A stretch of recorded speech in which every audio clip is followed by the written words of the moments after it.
Testing 1, 2, 3.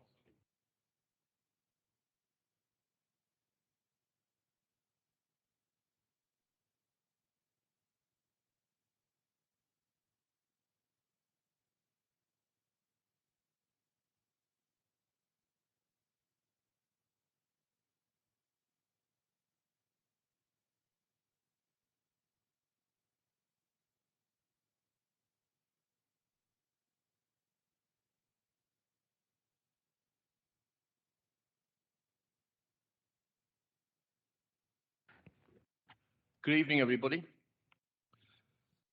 I'm Councillor Dennis Spooner, the Chairman of the Planning Committee, and I'm pleased to welcome you to this meeting of the committee. May I take this opportunity to advise you that if the fire alarm does sound, please remain seated, and members of the Democratic Services team will assess the situation and give further instructions on the evacuation of the building if necessary. Tonight's proceedings will be webcast by the Council, but if anyone else is intending to record these proceedings, can you please let me know now? I ask this question not to stop you, but merely to ensure that members and other members of the public in the room know that this is taking place. So is anybody intending to record? No? Thank you. I would also like to advise members that they should only address the meeting by way of their microphones, and to remind them to turn their microphones off when they have finished speaking. It is also advantageous if you all speak as close to your microphone as possible so we get an accurate recording on the webcast. Item number 1 on the agenda. Are there any apologies for absence? I don't believe there are. Item number 2, substitute members. And item C, we have at least one, Councillor Gooch. Oh, sorry, you're a visiting member. Sorry, got that wrong. Sorry. So there are no substitute. Sorry about that. So there are no substitute members, obviously. Visiting members. Right, now we're on to the right. Yes, got it right. Frighten me then. I'm Councillor Gooch, speaking on it's the first 2 items and the other one 588, which is item 3 as well. Thank you. Thank you, Councillor Gooch. I'm sorry about the confusion earlier on. I'm also told that Councillor Sabinski will be along, but he's not here yet. And also Councillor Garton, but he's not here yet either.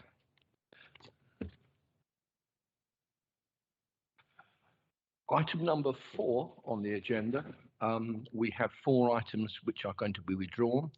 So I will ask Mr. Jarman to explain. Thank you, Chairman, and good evening, councillors. I'd like to withdraw item number 24, Sunny Hill View Equestrian Stables, Sandway Road, Sandway, because I feel we need further information on the need for the permanent mobile home. Secondly, or do we go to the vote on that?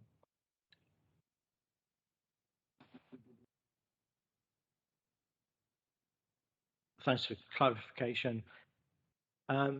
Secondly, for Highley's Farmhouse, Wagon Lane, Paddock Wood, item number 18. That site's in flood zone 3, and we need more information on the flood risk, particularly the sequential test. And I'll hand over to Rachel now.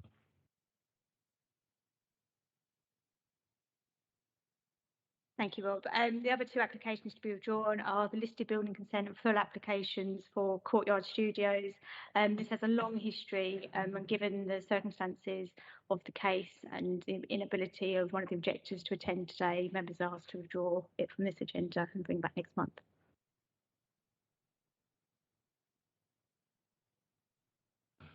Are there any comments, Councillor? Can we have the item number? Sorry, Councillor Clement, sorry, I didn't catch what you said. Yeah, can we have the item number? 21 and 22, and number 18. So are members agreeing to those 4 items being withdrawn from the agenda? Thank you, members.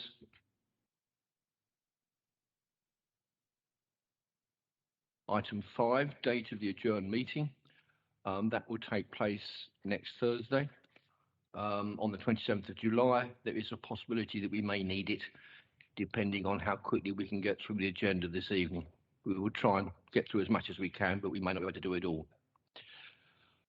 Item number 6 on the agenda, I intend to take the update reports, we've had one, and verbal updates as urgent items as they contain further information relating to the matters to be considered at this meeting. Is that agreed? Thank you. Item number 7, disclosures by members. Are there any disclosures? Councillor Cox. Item 15, Mr. Chairman. Councillor Mumford. 15, 21, 22 and 27.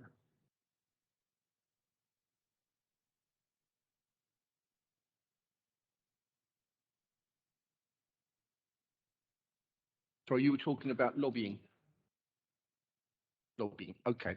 We'll take the lobbying first and I'll come back to disclosures. Okay, so lobbying first. Councillor Mumford. Lobbying was 15, 21, 22 and 27. Councillor Cox, sorry. Lobbying 23, Mr. Chairman. Thank you, Councillor Wilkinson. Councillor, the ones you've Just been number lobbied on. 15, Sorry. Mr. Chairman. Sorry, the ones you've been lobbied on. Could you repeat them again for the benefit of the clerk? Just number 15, Mr. Okay, Chairman. thank you. Right. Councillor Jeffries.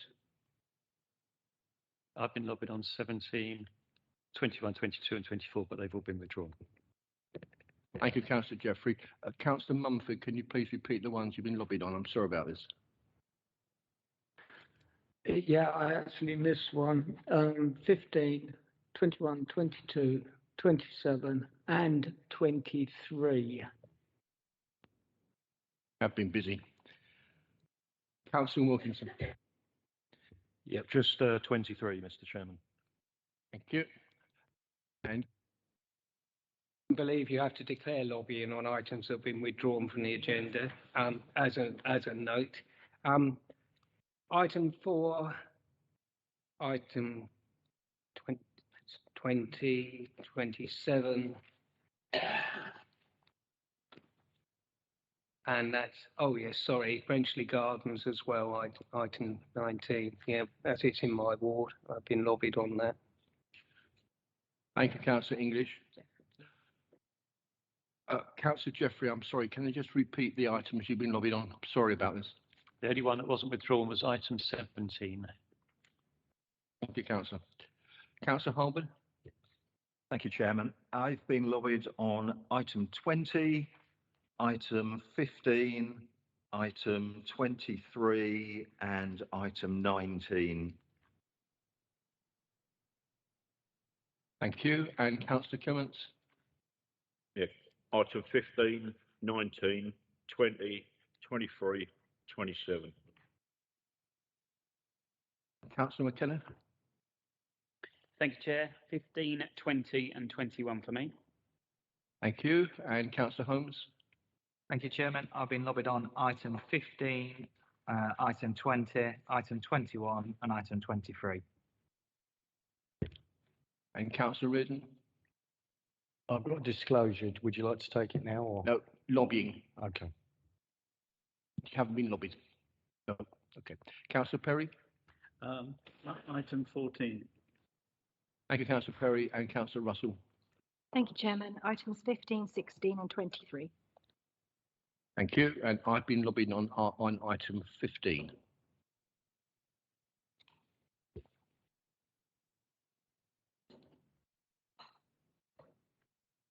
Right, we now go back to disclosures by members. Are there any disclosures? Councillor Reardon. Thank you, Chairman.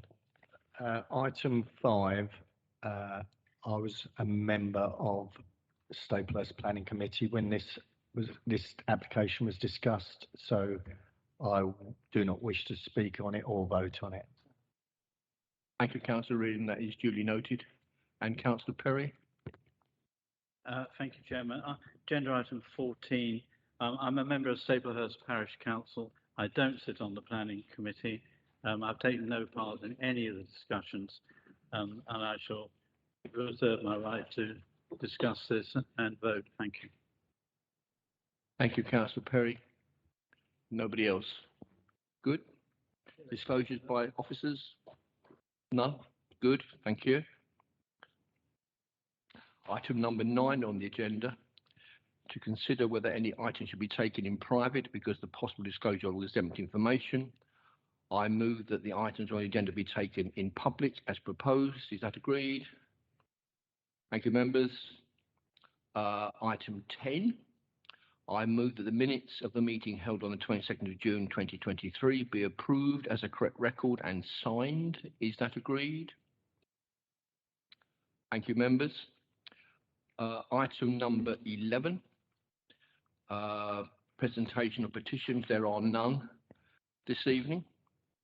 Item number 12, deferred items. Call upon Rachel Elliott to provide us with an update. The application at 8 Nevermount, which came to members in the June committee, is moving forward, and a meeting has been taken place between the ward member, the applicant and the agent. So we're hoping, all being well, that it will come back to the August agenda. Thank you, Mrs. Elliott. Right, we now move on to the first application on the agenda, which is item 25 on the full agenda, but it's the first one on the running order, and that is called Electronics Limited, the old pump house at Farley Bridge, East Farley, and I call upon Chloe Burthouse-Smith to introduce the item. Thank you. Thank you, Chairman. This presentation is for both items number 25 and 26. However, members will need to determine each application separately. Members may remember both of these applications that were presented on the 22nd of June at last month's committee meeting. The proposal is for the construction of an additional building story at 3rd floor level over the main part of the building to create additional floor space for the existing commercial use. The additional floor is intended to provide showroom space. The application site is within the countryside, and the site is in an area of built development between the River Medway to the south, along here, and the railway line and East Valley Railway Station to the north. Express Riverside Park is located to the west of the site, which comprises of 36 park homes. The former waterworks building known as The Works is to the southeast of the site and is Grade 2 listed. The application building is curtilage listed due to its relationship with the Grade 2 listed The Works building. Both applications have been called into planning committee due to the impact on residential amenity in terms of loss of light and overshadowing, the local residents, local amenity and quality of life due to construction works of the neighbouring building, The Works, and due to parking concerns and trip generation as a result of the proposed development. The committee resolved to defer a decision on the full application to seek further details in relation to the proposed condition 6, external lighting, given the sensitive location of the application site from a historic landscape and riverside perspective, and the evidence that red spectrum is softer and causes less harm to biodiversity than blue and green light. Following this, the wording of the condition has been amended to refer to red spectrum light, which can be found in the report. Furthermore, the committee resolved to defer a decision on the application to strengthen proposed condition 7 relating to renewables. Again, the condition has been amended so that the word development has changed to the word building, which again can be found in the report.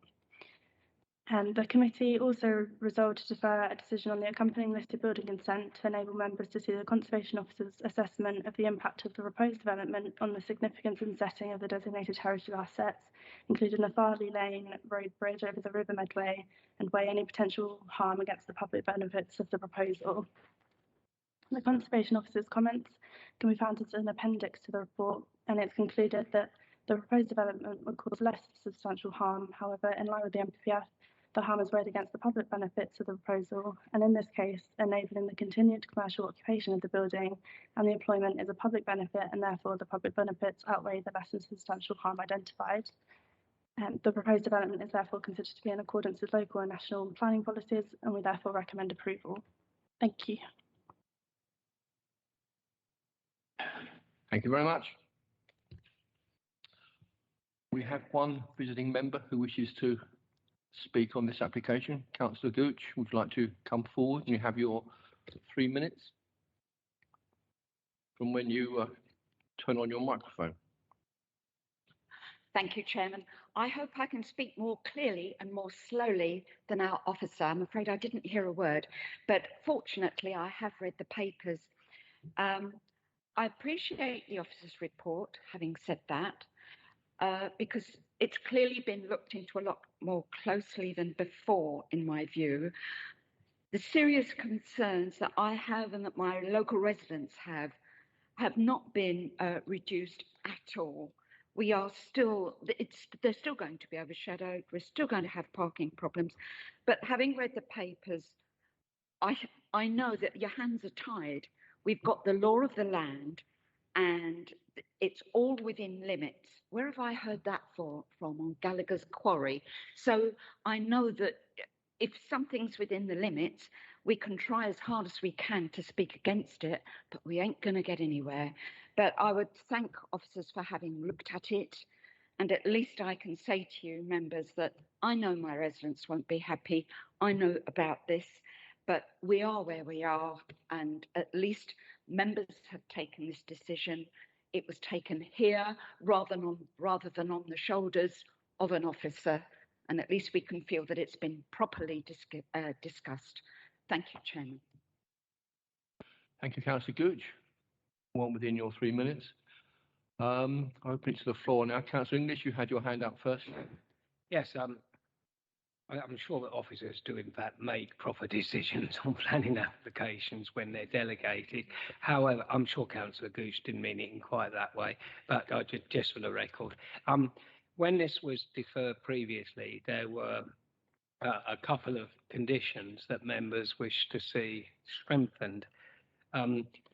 Logically, although we're not forbidden, obviously, from considering the whole application, logically, one should focus on whether or not we feel that the proposed strengthened conditions are actually what we sought. Having looked at them in my copious spare time, following yesterday's council meeting, the conditions do appear to have been strengthened in the light of how members of the committee, when we discussed this previously, intended. So unless I'm missing something, I think we should be going ahead and approving the application on the grounds of the strengthened conditions, which reflected what we asked for. So I will, just for avoidance of doubt, I will formally move it so Tony can actually second it. I think you have a seconder there as well, Councillor Harwood. Do you wish to speak now, Councillor Harwood, or reserve your right? I reserve my right. I think with what we all the looking at the agenda, we haven't got time. Does anybody else wish to speak on this item? Councillor Holmes. Thank you, Chairman. I think Councillor Gooch put it quite well. I think there is some people locally that obviously will be unhappy, but this is all within. And Councillor English obviously saying that the conditions have been strengthened is a positive. I just wanted to say that there's lots of talk within the council and in the local community about obviously wanting to take traffic off roads and obviously, you know, have local jobs where people don't have to drive and things like that. And I do think this being a local business with a little expansion, these are the type of things we need to be supporting in Maidstone, because I truly believe there is a lack of business and a lack of opportunities of work. And something like this, I think, does tick a box and fill a gap. So I think it's good. There will be some unhappy people in the local community, but I think it's worthwhile. And looking forward to going to the vote. Thank you, Councillor Holmes. Well, motion has been put forward. It has been seconded. Shall we go straight to the vote? Votes in favour, please.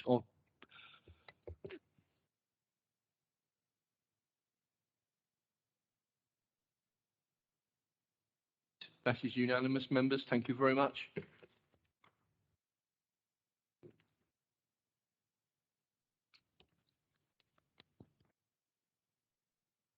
Right, we now move on to item 26 on the agenda, which is the next one on the running order, and it's Chloe Burhouse-Smith again to present her report. Were you doing both? Oh, fine, okay, but we still need to make a decision on the second one. Fine. Councillor English? Item. Thank you very much. Anybody else wish to speak on this? Councillor Russell? I was just going to say thank you, actually, to the officers for putting the extra level of detail in and the conservation comments. I know that's what we asked for last time, and I think that certainly put my mind at rest with regards to heritage assets. So thank you. Thank you, Councillor Russell. Right, has been proposed, has been seconded. Votes in favour?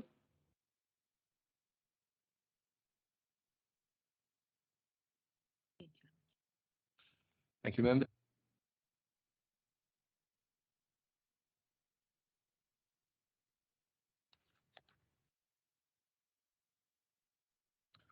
We now move on to item 20 on the agenda, which is 588 Tunbridge Road, Maidstone. And I call upon Mrs. Chaplin to present her report on that side.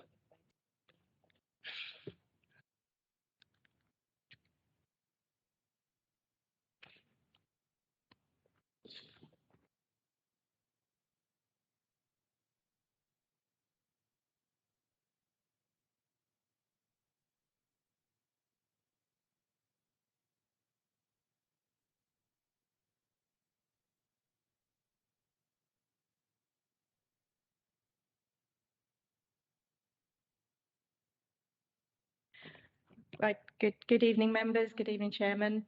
This proposal is for an ancillary annex in the rear garden of the dwelling at 588 Tunbridge Road. The site is within the urban area with no other constraints on the land. It's sited on the northern side. Oh, apologies, I'm having IT problems at the moment. Should I?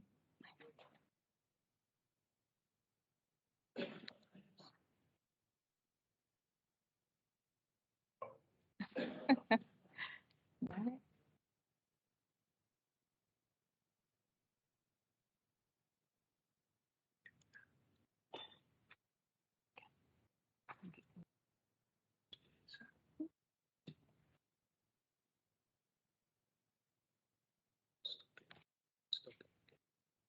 Try again.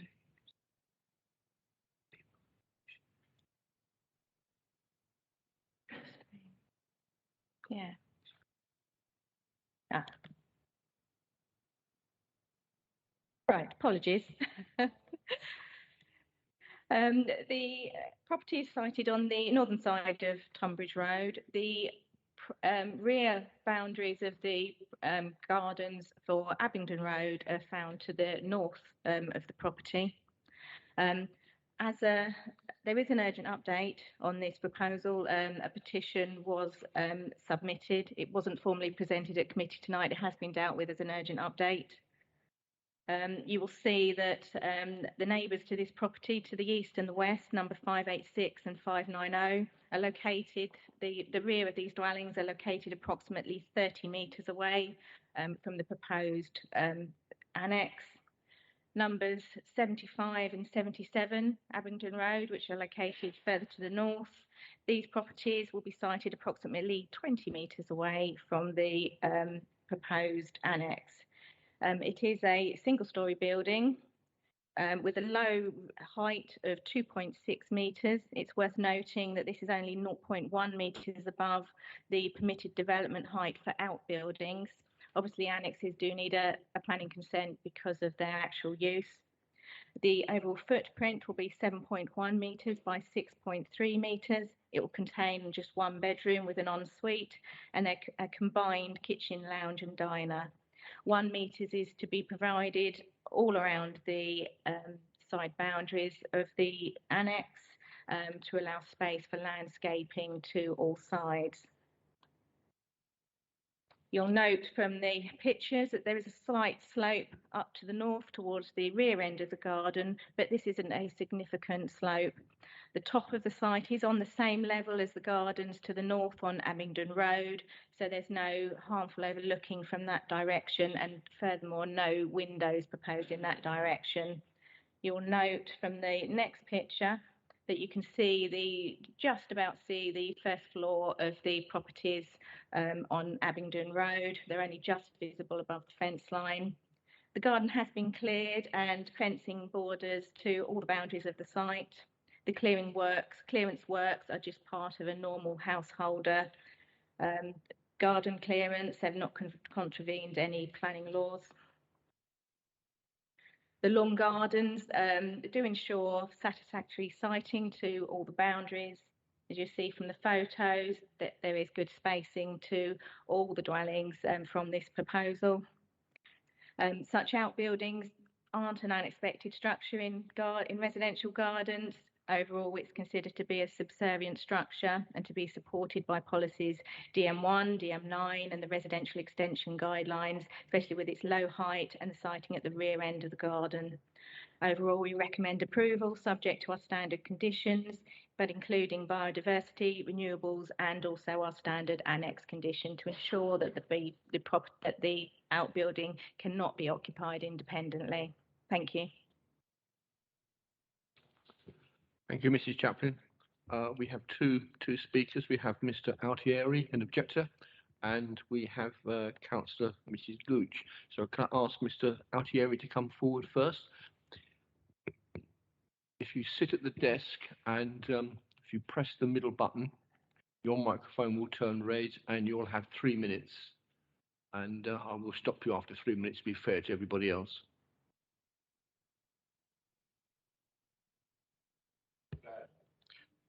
Thank you, Chairman. This very large self-contained unit is located at a garden intersection and affects many residents. Objections from Tunbridge Road, Abingdon Road, Trelling Close, Silverdale, Shervilles. 13 resident objections plus council objections. 30 objection submissions and a resident petition. This application contravenes the SPD, in particular in paragraph 1.2, 1.3, direct impact on neighbouring properties, upsets the character and well-being of the residential area, compromises the established open garden setting, noise and disturbance from the residential unit would upset enjoyment and quality of life of neighbouring properties. Paragraph 2.2, 2.4, lack of respect in terms of scale and design appropriate to the area. Design is overbearing, out of character with surroundings, visually obtrusive, dominating, its physical size degrades the entire neighbourhood. Paragraph 4.2, design is not sympathetic to surroundings, nor follows any existing design. The larger design does not fit well in the surroundings and has a detrimental impact on neighbouring properties. Paragraph 6.3 to 6.9 and 6.15, lack a detailed design statement that demonstrates any positive features to the neighbourhood, degrades the garden setting. Wrong siting, scale too large, no landscaping, no biodiversity plans, poor appearance, no life adaptability. Additionally, it contravenes Maidstone Borough Council local plan, DM9 Power 6.56, prevent reduction on quality of living conditions for adjoining residents, detrimental to visual character and quality of life to the neighbourhood, loss of privacy, outlook and causing significant harm to character, appearance and well-being of the neighbourhood. There are major objections to permanent residential use. The reasons given by the applicant are ambiguous, unclear and would be better supported if the building were physically adjoined to their main property for the stated use of residence by an elderly relative with mobility issues. We propose planning consent conditions restrict the following: no use of sublet or Airbnb or any form of short-term temporary vacation type let. No vented appliances located on garden boundary where fumes will propagate to neighbour gardens. No smoke generating apparatus which would conflict with environment and sustainability.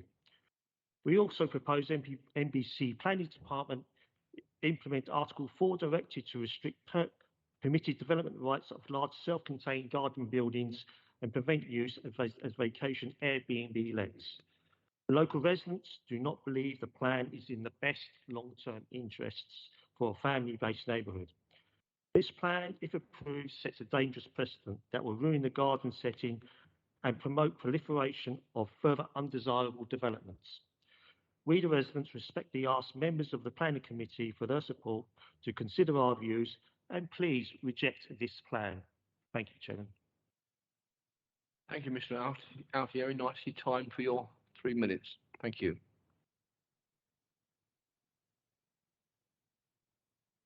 Councillor Gooch.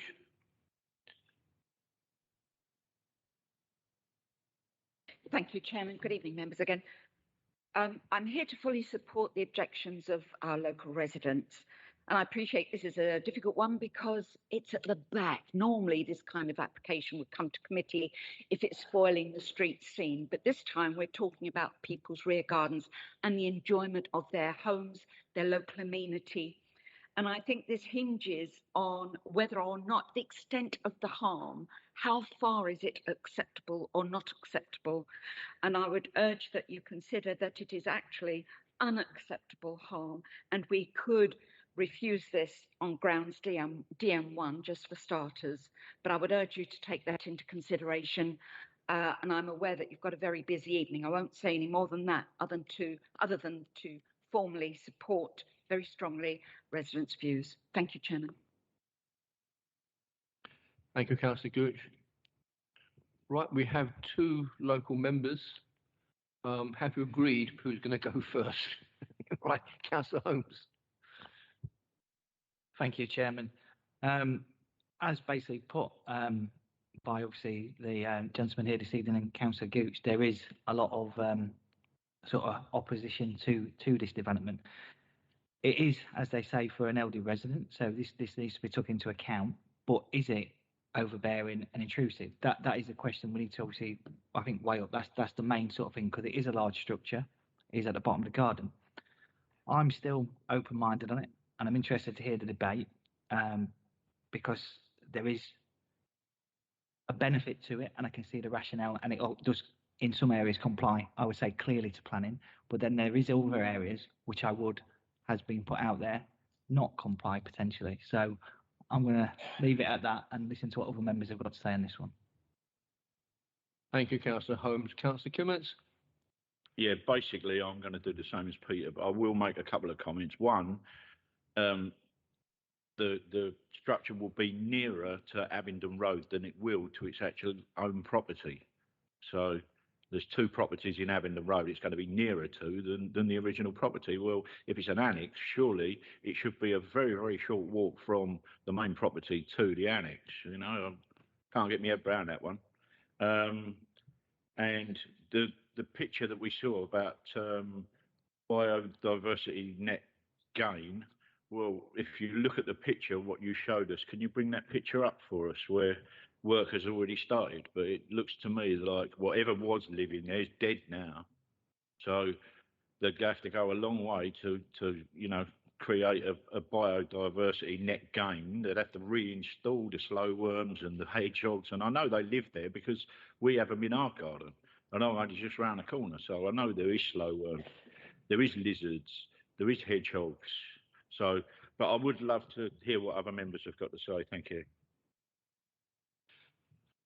Thank you, Councillor Kimmins. Before coming to answer English, can I ask Mr. Jarman to say something? Yeah. I'm not a big fan of the supposed fallback position, but there seems to be a very clear one here. The government has decided to give very extensive permitted development rights for the erection of outbuildings. So if you have a long back garden, which this is, an outbuilding could be erected without any planning permission whatsoever. And as long as the main house was still used as a main house primarily, then there's nothing that could be done against this. So I just feel, I understand, you know, neighbours being concerned about extra noise, but there is a clear fallback position. The government some time ago has been, dare I say, very liberal in allowing for extensive outbuildings to be erected without the need for planning permission. Thank you, Mr. Jarman. Councillor English?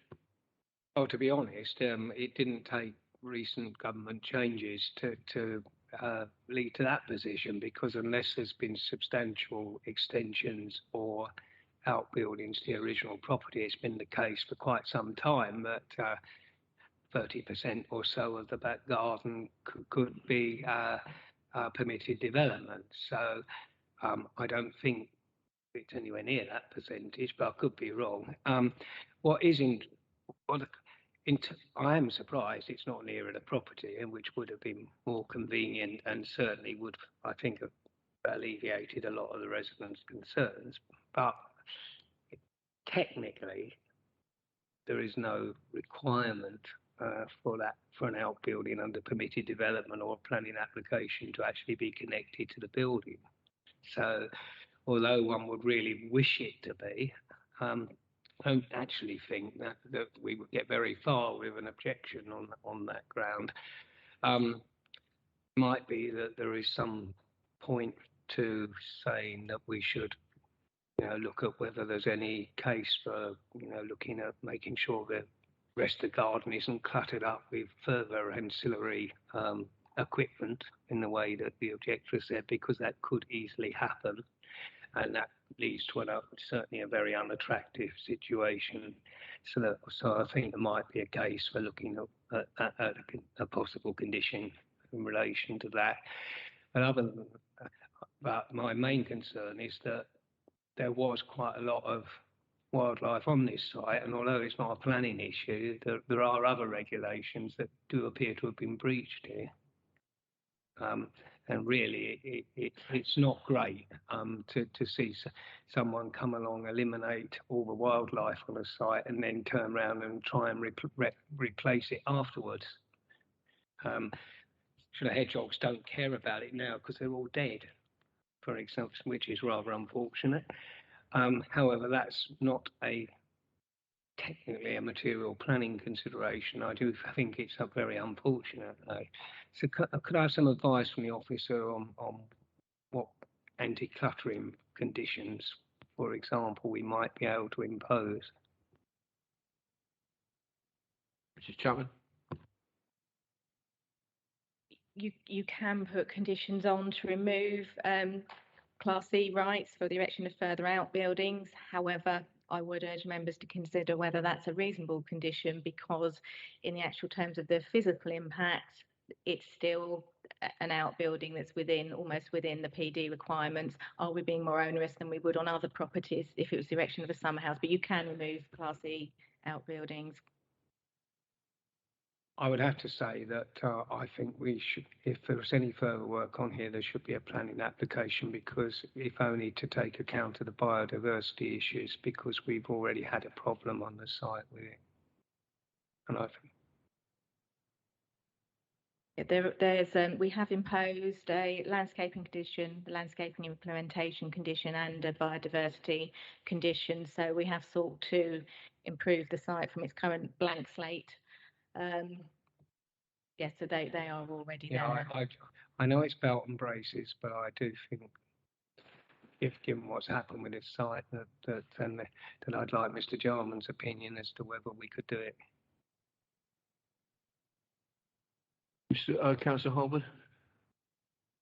Thank you, Chairman. I think actually, looking at this dispassionately, it is a long garden, and the annex would be closer to the neighbours in Abingdon Road than it would be to the property itself, which is a little bit questionable. However, all of the gardens are relatively large compared to newer estates, and the building is not large.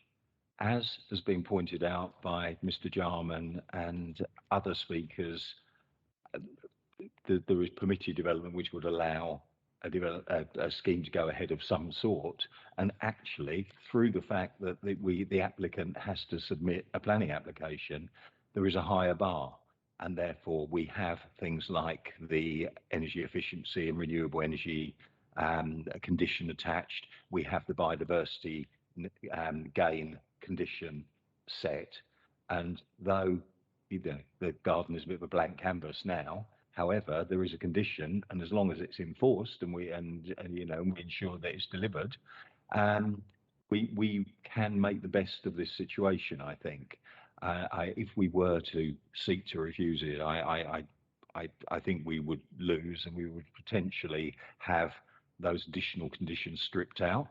So my instinct is to grant permission, but just to ensure that the conditions are delivered, and I think that's an issue just for the planning team just to follow up and make sure that it's there. But I think that's the best we can do as a committee, and I think it's better than the fallback that was elucidated by Mr. Jarman. So I will move that we grant permission as per the papers. Thank you. Thank you. Yeah, there's still an open question. Do you have a seconder, or is Councillor McKenna going to second? Okay. Does anybody else wish to speak on this item? I would like an answer from the head of planning development control, rather, on what the reasonableness of a decluttering condition. I think we are in a position where there is a lot of permitted development which could be carried out there without getting permission, and we do have a whole raft of conditions to improve the local environment. I agree with what Councillor Harwood has just said. Okay, we have had a motion has been. Sorry? Sorry, I can't hear you. I would like an answer from Mr. Jarman, please.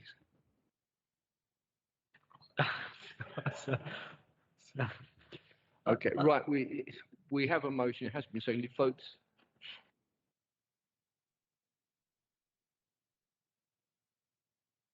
So I think Councillor English has been asking me whether or not we can impose a condition taking away permitted development rights under Class E, I think it was, for outbuildings.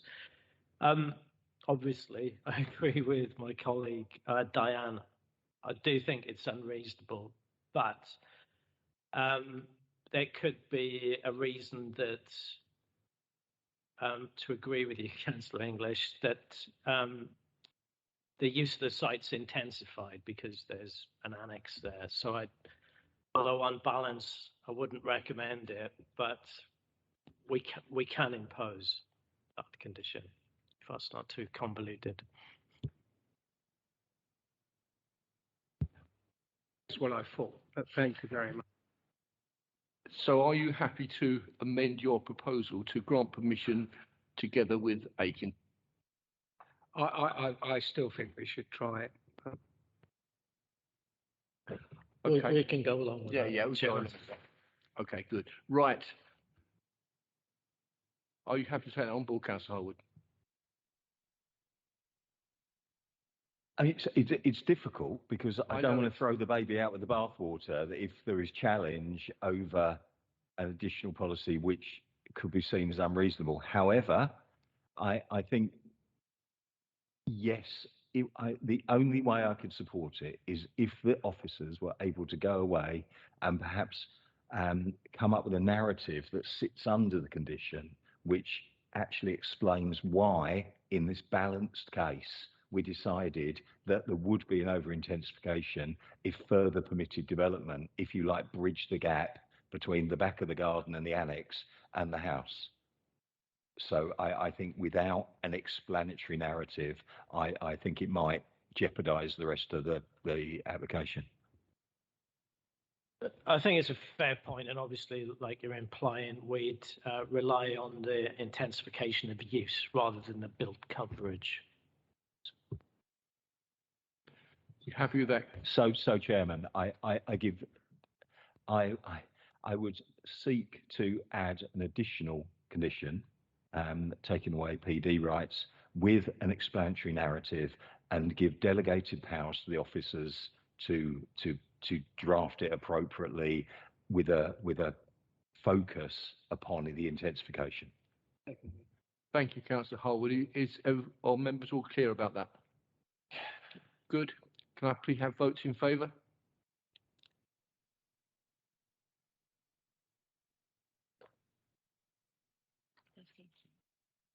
Thank you, members. That's unanimous.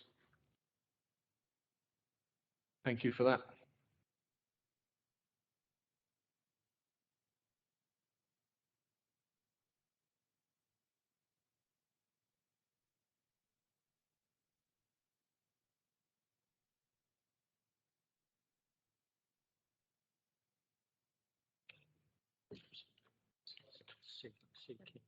Yep. Sue down there. This one. Where is she? Oh, what? She's over there. Okay, fine.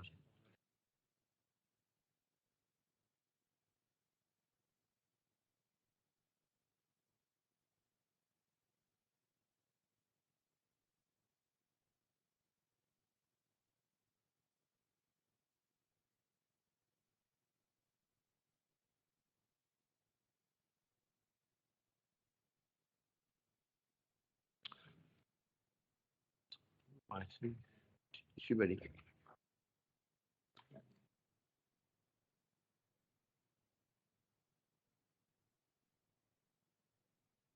Ready? Right, we now move on to item 4 on the running order, which is item 27 on the agenda, land west of the Hawthorns, Pie Corner, Oldcombe.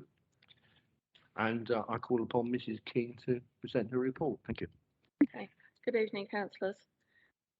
This application relates to the land west of Hawthorns. In terms of the left-hand side image, in the blue circle there, you'll see Pie Corner. We come down Headcombe Road. The site is here by the arrow, this triangular site here. It's accessed via a long access track that comes down here on the left-hand image, down to this triangular site here. The application is located to the eastern side of the access track and is contained within a larger triangular-shaped level field enclosure, which is defined by native species hedgerows and mature vegetation along the northeastern boundaries. The site location behind the other parcel is located behind other parcels of land where mature boundary vegetation exists. The right-hand side of the image shows the site boundary in red. Planning permission is sought retrospectively for the change of use of land stationing of 4 static mobiles, 4 touring caravans, and for gypsy traveller occupation, including associated hard and soft landscaping. At the time of the officer visit, the application included 2 access points for 2 existing mobiles and 2 touring caravans, an outbuilding and 2 smaller sheds. There is a rough hard standing of rubble and roadstone mostly at the moment. The site is enclosed by close-walled fencing at the moment, including some low-level brick walls. The assessment of the need for gypsy and traveller plots is set out on pages 279 to 280 of the papers, paragraphs 6.02 to 6.07.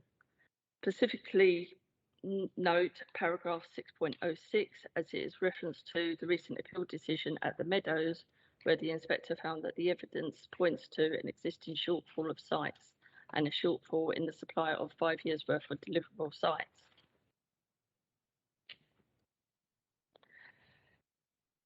The image on the left here, the red outline, is the approximate site outline of the 2017 permission. This was given permission. It has the 2 caravans, and the blue line is how it is going to expand. So as you can see, it's retrospective. It has already expanded in some form, but this is just an extension of the permitted site. In the yellow, just to the southeast, is the extent of the Hawthorn farm, which is an allocated gypsy and traveller site for 5 pitches. There is currently 2 on site with an allocation of a further 3.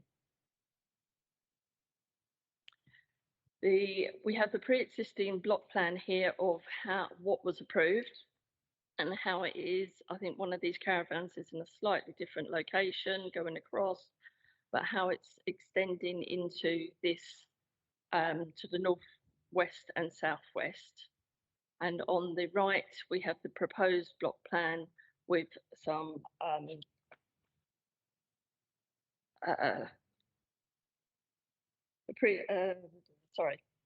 the access through the allocated site was the previous access. Now we have these two new accesses.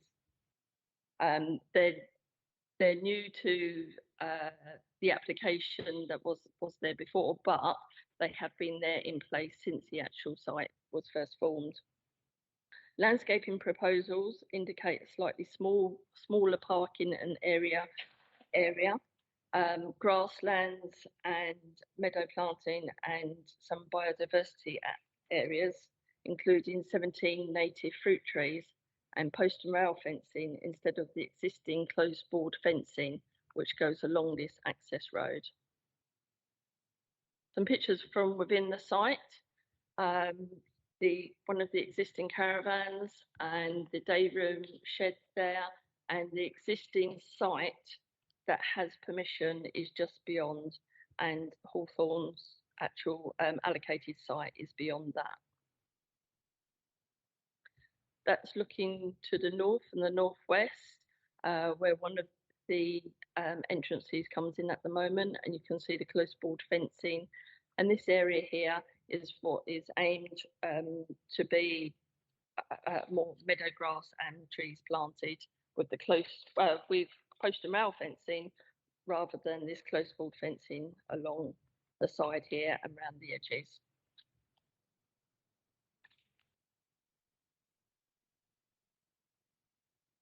This shows the access road down from Pye Corner and down to the top of the access road.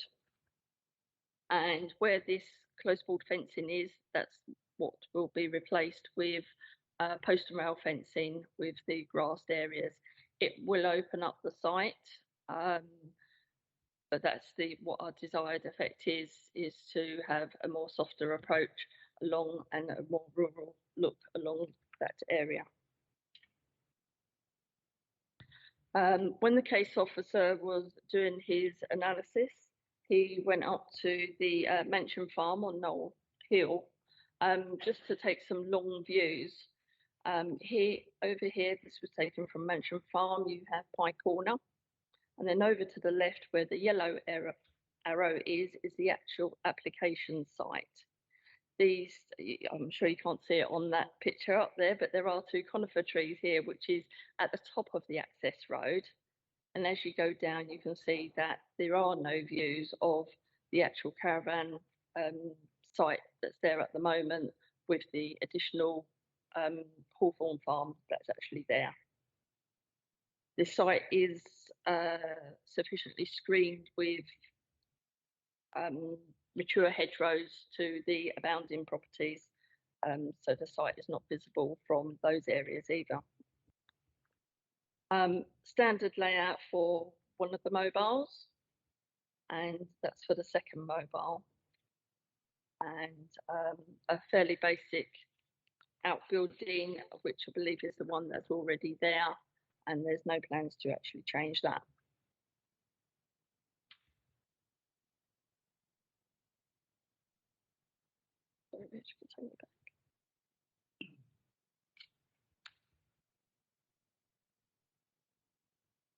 So to conclude, as set out on page 280 of the papers in paragraph 6.06, the inspector recently found that there was an existing shortfall of sites and a shortfall in the supply of the 5 years worth of sites. Work has been completed to date on the Gypsy and Traveller and Travelling Show People DPD, which indicate a significant emerging need for the Gypsy and Traveller accommodation in the borough. As highlighted on page 281, the papers, paragraph 6.13, officers are satisfied that the intended occupants are of Gypsy heritage. And a condition is recommended to ensure that the site shall not be used as a caravan site by any other persons other than gypsy or travellers and their families and or dependents. The application site is generally screened on 4 sides from distant views because of its location behind other parcels of land where mature boundary vegetation exists. The character of the area comprises existing sporadic developments, including other lawful and lawful traveller sites. It is the officer's opinion minimal harm would be caused by the proposal, which is essentially an extension of the existing lawful site. In terms of sustainability, this location has been considered sustainable following approvals of nearby, including the decision to allocate the site to the southeast of the application site. Thank you. Thank you, Mrs. King. We have 3 public speakers. Ms. Diamond, would you like to come forward first? From Oldcombe Parish Council. Don't know whether you've done this before, but you have 3 minutes from when you press the button and your microphone will light up red.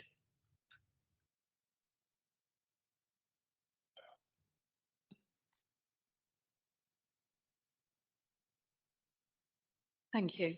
Oldcombe Parish Council is opposed to this application and hopes the committee will refuse it. The application doubles the permission for 2 mobile homes given in 2017 and is not in the local plan. It is wrong to see this application in isolation. The postcode ME17 1EF has 11 houses but 51 traveller caravans, which includes 27 mobile homes and 24 touring caravans. Caravans totally dominate this postcode, and the application should be refused as per PPTS Para 14. Policy SP17 on protecting LLVs is relevant here. Policy DM15 is also clear that permission should not be granted if there is cumulative mass of lawful caravans. In this case, adding to the 51 caravans already in the immediate vicinity is highly inappropriate. Headcorn Ward already has about 1% of all traveller caravans in England. In March 2021, Maidstone had exceeded its 2031 pitch target by 86. There is no need for more pitches, especially in Oldcombe and Headcorn Ward. The area is unsustainable according to Maidstone's own transport sustainability policy. Oldcombe only has 1 bus once a week to Maidstone and none to Headcorn, where all the nearest shops and services are. Screening is no argument to justify yet another traveller application in this area. Screening is temporary, unlike the mobile homes. I'm not only representing Oldcombe Parish Council here, but also local residents. MBC has said no neighbours have objected to this, but this is because they are too intimidated and fearful to object in public. Residents have reported stone throwing and abuse whilst driving down the track. The track is also footpath KH330, and this is practically a no-go zone for local walkers because of fear of intimidation and abuse. The application is contrary to policy DM1 on loss of amenity of neighbouring properties. The situation at Kingsnode is untenable for residents. It is inappropriate for the report to say that these houses are at a reasonable distance and that the residential amenity is acceptable. We ask this committee to support residents and its own government policies. As MBC said about a Meadows application in 2016, the council does not consider that personal circumstances of the occupants outweighs harm and the conflict with policy. Thank you very much. We hope you will refuse this application. Thank you. Thank you very much. We have another, Mr. John would like to have a few words. 2 points. The first point, you've heard me mention this time and time again.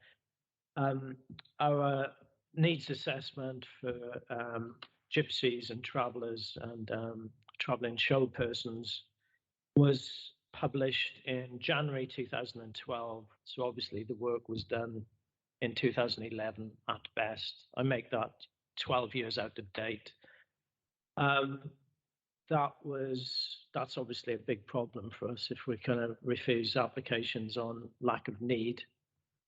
As was the case at the fairly recent public inquiry at the Meadows, just outside Headcorn.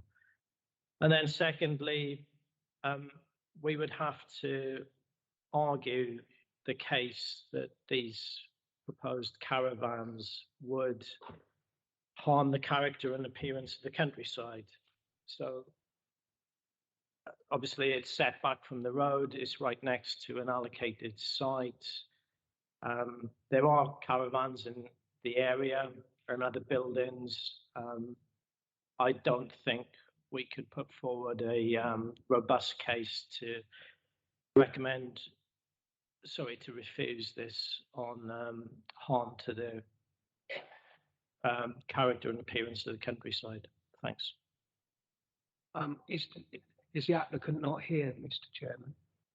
Yes, yes. Mr. Hall wanted to speak first, so I'm going to ask the applicant to come forward now. Okay, that's unusual. Okay, so Mr. Mackay. For the applicant, is he not here? I don't know. Is anybody representing Mr. Mackay? He's put his name down to speak. No. Okay. Okay. We have a statement from Councillor Subinski. Thank you, Chairman. I have a short statement from Councillor Subinski. I would support the comments of Alcombe Parish Council, but would add that this. Sorry. Right. I'll start again. Are you telling me? I would support the comments of Alcombe Parish Council, but would add that this is overdevelopment of the site, but more importantly, that it is overdevelopment of Headcorn itself as a ward. Headcorn already suffers from the problems arising from an oversubscribed doctor's surgery and a school that has no room for new students, and the residents are rightfully angry. I would oppose any new development of any type in Headcorn, regardless of numbers, unless the basic services are upgraded to cope with not only any new residents, but the residents who are already there. In addition, for this particular application, there is a consultation regarding the development of gypsy and traveller sites currently in process, and I would suggest that until that has been concluded and a suitable strategy agreed upon, which should include sites with proper facilities and amenities for the travelling community, that any application for additional sites should be suspended. Thank you. Thank you, Sister. Right, I have Councillor English, Councillor McKenna, and then Councillor Harwood. Sadly, we have tried to run the over-intensification argument. A number of councils have tried to run that argument, despite the existence of the statement from the government. I'm fairly sure that no local authorities have managed to succeed in actually running that argument. So that's not going to work. Secondly, there is clearly a demonstrated need because we may not like that fact, but there is clearly a demonstrated need, and we have a lot of appeal decisions telling us so. However, I'm not confident the council is addressing that because we are not going to succeed in addressing that issue simply by having a gypsy and traveller policy that addresses one part of the issue. I keep saying this, other people have said it, Councillor Round has said it, I continue to say it, Councillor Harwood has said it. Until we start addressing the public site issue, we will continue to have a deficit, and we cannot simply address that through the local plan review. However, coming back to this application this evening, it is quite difficult to run the sustainability argument in relation to a site that's adjacent to one that's actually in the local plan. It's right next door. certain allocated site. So that will be quite difficult. In terms of the practicalities of the application itself, it is quite hard to see the actual physical, well, it literally is quite hard to see. And so the landscape impact is quite difficult, provided we would have to make sure that the conditions continue to be enforced and that situation remains the case. But I have absolutely, absolute certainty that this is an application that, should we refuse it, will go straight to appeal and will be determined possibly without any additional conditions that we have added. And that is probably a rather undesirable situation. It is not necessarily a great situation to be in, but that is the situation we are in. The government, not just this government, but many governments have consistently said that they are clamping down or changing the rules to tighten up on these applications, government by press release and letter, but they've never actually changed the planning regulations or the way that the inspectorate determine those. And therefore we end up constantly, when we refuse these, losing. And I do not feel like doing that again.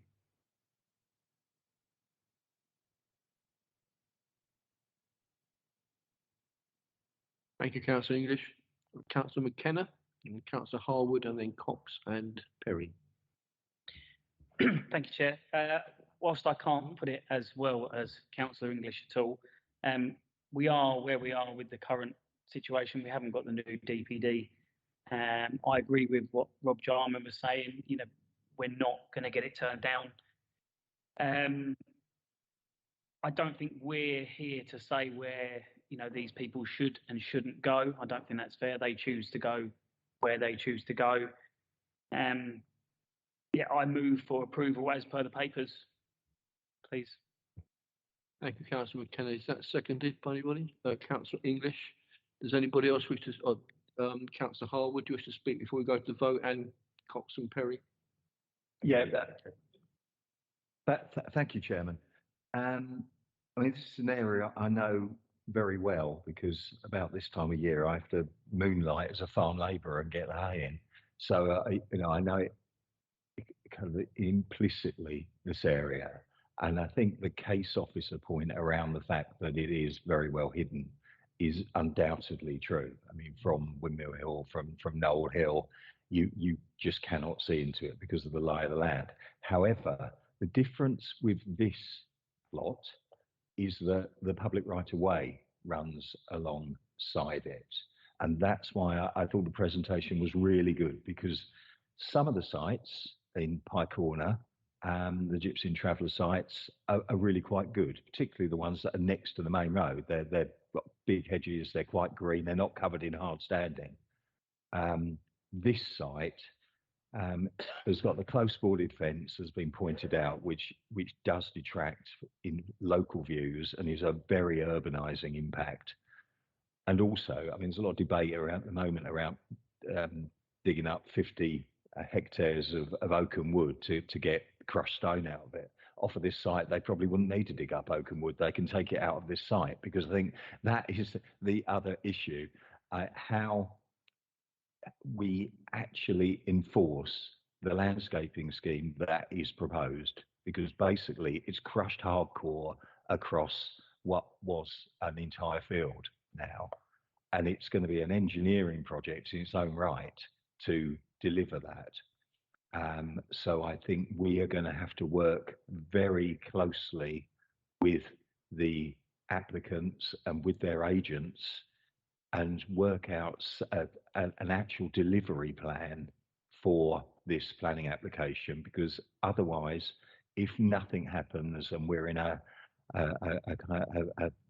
just a stasis of enforcement not occurring, I think local residents, including some of the established gypsy families in this area, are going to be very unhappy.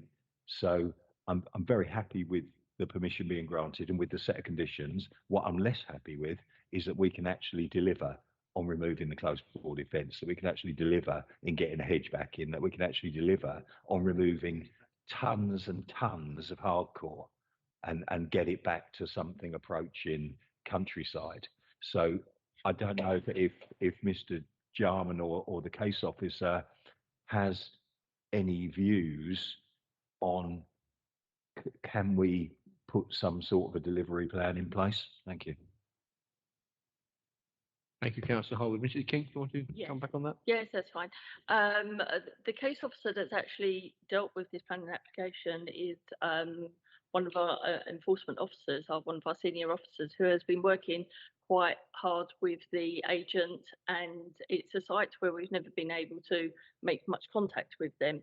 They appear to be a lot more settled now. The sites have been sold to new families, and we've worked a good program with them, trying to secure. We've had site meetings on site to discuss what would be appropriate, and along with that, we will be adding conditions that they need to obviously have discharge. There will be time limiting conditions as well. Thank you, Mrs. King. Does that satisfy you, Councillor? Yeah, if I might come back, I think that is the key to this. The fact that we do need a schedule and a time scale for the individual components to do. It should be reasonable because it's a big job. I wouldn't like to do it, and I know it's been inherited in some ways, but it's still going to require heavy plant to shift that lot, and it's going to have to go somewhere. And so there's all sorts of issues tied up with this, and it's a big ask for an applicant. So yeah, absolutely agree, but I feel that if we're going to rehabilitate this part of the countryside, we're going to have to be in with this for the long haul and kind of help, if you like. So I'm happy that we do grant permission, but I do wonder whether we need to kind of beef up with some sort of a narrative under the conditions, just explaining that this is a sensitive landscape at the foot of the Green Sand Ridge and the start of the Low Weald, and we do expect the landscape scheme to be implemented in full within a reasonable period and with full support and advice on achieving that. To have the motion amended as a seconder to include that. Yes, I was going to suggest that perhaps we give delegated power to the officers to beef up the landscaping conditions as Councillor Holwood has just suggested. Are you happy with that? Sir John? Yeah, sure, to beef it up. Obviously, there's a tension in that, fully appreciates its sensitive location, but it's really the viewpoints, particularly the medium to long distance viewpoints. I'm not aware that this site sticks out in the landscape, and even if it did, sorry, it's the worst case scenario, an inspector would say, why did you allocate the site next door if it's sensitive in the landscape? But but by the same token, I understand that we're trying to use landscape conditions to be proactive about things, bring about positive change. But I just like to highlight that it is very much above. If I may come back, I think the clincher here is the public right of way, which runs literally abuts the site, and I think that there is a longer scale view issue, which is less so because of the lie of the land. But having a public right of way right next to it does mean that it is overlooked in some way. And I come back to the point that some of the sites in this immediate area are very soft. They are well landscaped. They have got minimal areas of hard standing, whereas this site currently has 100% hard standing, and it's just not appropriate in the countryside. I think the second point that Councillor Harwood raised, I can attach much more weight to that. Okay. Very quickly, Councillor Cox, Perry and Mumpin, we must go to the vote. Councillor Cox. Thank you very much. I do I was going to bring up this very fact. We heard mention of the fence, and I'm sure that is why Councillor Harwood also is trying to push this. I think we've got to be, how prescriptive can we be in the conditions detailing the surrounding fence? Because if we go back to the pictures, it doesn't look very temporary that they're going to change it to a bar fencing, which would allow people to have more views across this, over through it. So how prescriptive can we be? Because I've tried to look through the conditions. I can't see anything about the fence yet. We were told that it would be removed and changed for a different fence. Yeah, sorry, I might have got this wrong, but my understanding is that certain councillors are giving me delegated powers to sort of work that kind of detail through. Yes, so all I'm asking is, can you be prescriptive and do what Mrs. King is saying? Or is it just going to be general and we'll miss it? Thank you. Councillor Perry? Am I ever going to get a chance to speak? I want to go back to what the parish council said, actually, because I do have a lot of sympathy with what they were saying. I know this is a sensitive issue, and I know it's a difficult one, and I live in a rural area, so I feel fairly free to speak on this. And what gets a lot of my residents and makes them pretty fed up is different criteria seem to be applied to certain sections of our population. I won't go into it anymore. So a resident of mine who wanted to put a garage on the on the Maidstone Road got rejected because it seemed to be unacceptable under SP 17, and yet other members of our population seem to get away with what I would call, well, I won't say what I was going to say, but so I am very concerned about that. I do support what Councillor Harwood has proposed, actually, because I think, as we all know, sitting around this table, we're on a hiding to nothing if we actually refuse this. And I say this really feeling pretty fed up with the whole business, quite frankly. I support what Councillor Harwood has tried to do. If we can do it, then I think that is a step in the right direction. The other point I think I would make is the statement of need, and I accept that this is 12 years out of date, probably.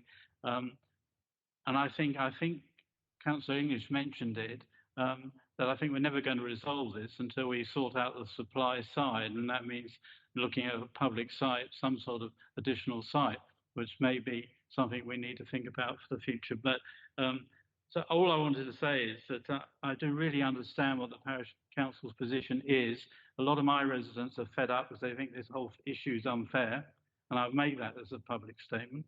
But we are where we are. We can't move, and if we did refuse it, I'm sure it would be the inspector would come along and just approve it, and we'd lose any control over the conditions. So I think that's pretty important. So I will support the amendment that is being proposed by Councillor Harwood and seconded, I think, by Councillor English. Thank you. Thank you, Councillor Perry. Councillor Mumford and then Councillor McKenna. You want to come back as a proposer? Yeah. Councillor Mumford. I'm not going to go against the flow. I'd just like to say that DM15 once was brand new.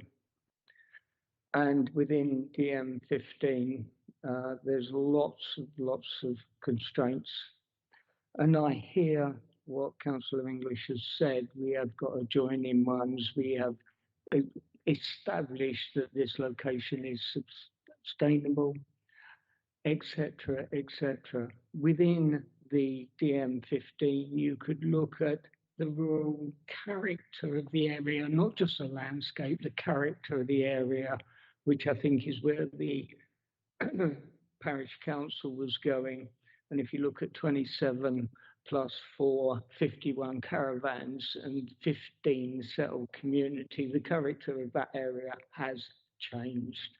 We spoke about the urban character the other week of different places, but let this be a lesson to us we have allowed this to develop, and DM15 is as good as useless. And I thought I'd say that because we are going to get new DM policies and we need to stick to them. Thank you, Councillor Mumford. Councillor McKenna, do you want to alter your proposition? Yeah, a couple of things before I do. Whether I'm speaking out of turn or not, I'm going to do it anyway. I think we need to tread very carefully. I think some comments made could be quite deflammatory. I think we've got a very, very proud gypsy and traveller community, and I think we should support that in the right way. I totally support the amendment. I think we've actually got a chance to turn this into a really good news story, especially if we're going to get bombarded with these applications. We've got a bit of a precedent there to actually do something and make the best of what we have got. So I'm really happy with the amendments there and happy with that. Thank you, Councillor McKenna. So we're voting on now to accept the proposal as per the papers, together with giving delegated powers to the officers.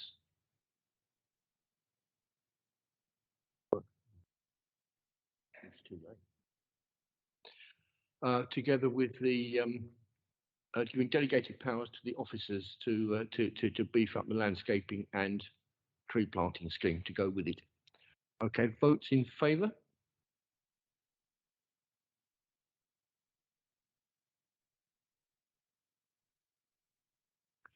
Thank you, members. That has been carried unanimously. Thank you.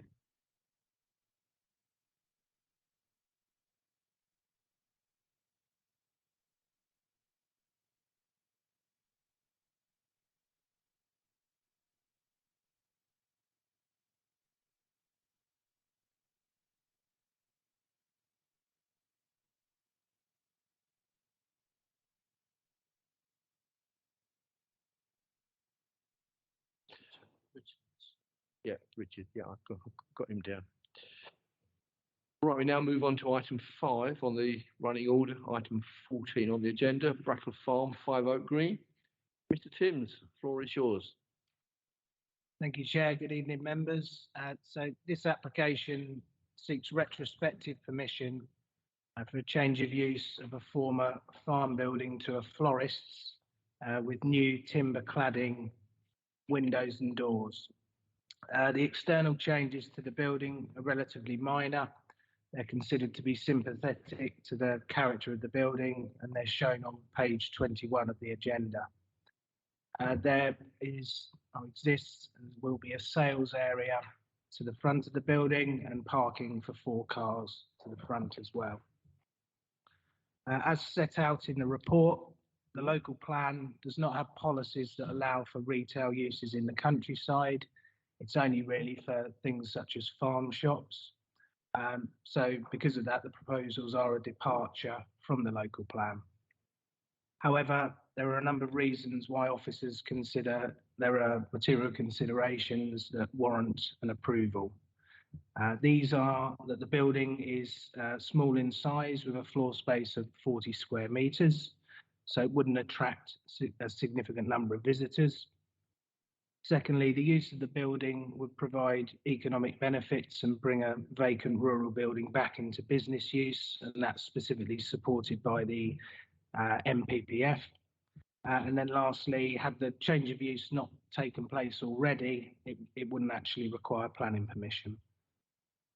In terms of the impacts, there would be a low level of harm to the character and appearance of 5 Oak Lane, solely really from the sales area to the front, which is obviously not in keeping with the rural lane. There would also be low level of harm to the setting of the listed farmhouse behind for the same reasons. However, there is a condition that secures landscaping, and this will be in the form of a native hedge along the frontage, which the applicant is agreeable, and that will serve to sort of soften the impact of that sales area. On balance, this harm is not considered to be such a level to warrant refusal, and the albeit low economic benefits from reusing the buildings are considered to outweigh that impact. All other impacts are considered to be acceptable, Permission is recommended subject to the conditions, which include restricting the use of the building as a florist, restricting the sales display area, removing rights to display advertisements without consent. Just lastly, there's a couple of tweaks or changes required to conditions. Yeah, condition 7 just needs, it's missing class E, the use class within that condition. Number 10, which is removing the sort of advertisement rights, just needs a tweak to refer to the correct regulations. And paragraph 6.33, we refer to restricting hours, but we haven't put a condition on, so we'd need a condition to restrict the hours of use. 9 to 5, Monday to Saturday, 9 to 1, Sundays. And condition 9 should just be an informative. Thank you, Chair. Thank you, Mr. Timms. We have two public speakers, Mrs. Davison, who's an objector, and Mr. Thompson, the applicant. If I could ask Mrs. Davison to come forward first. If you sit at the desk, if you press the middle button, and your microphone would light up red, and you have 3 minutes from when you found it. That's it. Well done. Thank you. As described, this site is a very rural area on a country road, and there are at least 4 other working farms on this lane. And just like Brattle Farm, all these other farms also have agricultural barns and land available for development, and they're all facing the same pressures to diversify. I've already written in my detailed reasons for objecting, so I'm just going to highlight some key points here. As has been said, this application is not in line with the local plan, but the council says it can be approved if sites might be needed outside the village to meet needs. I can't see what this need is.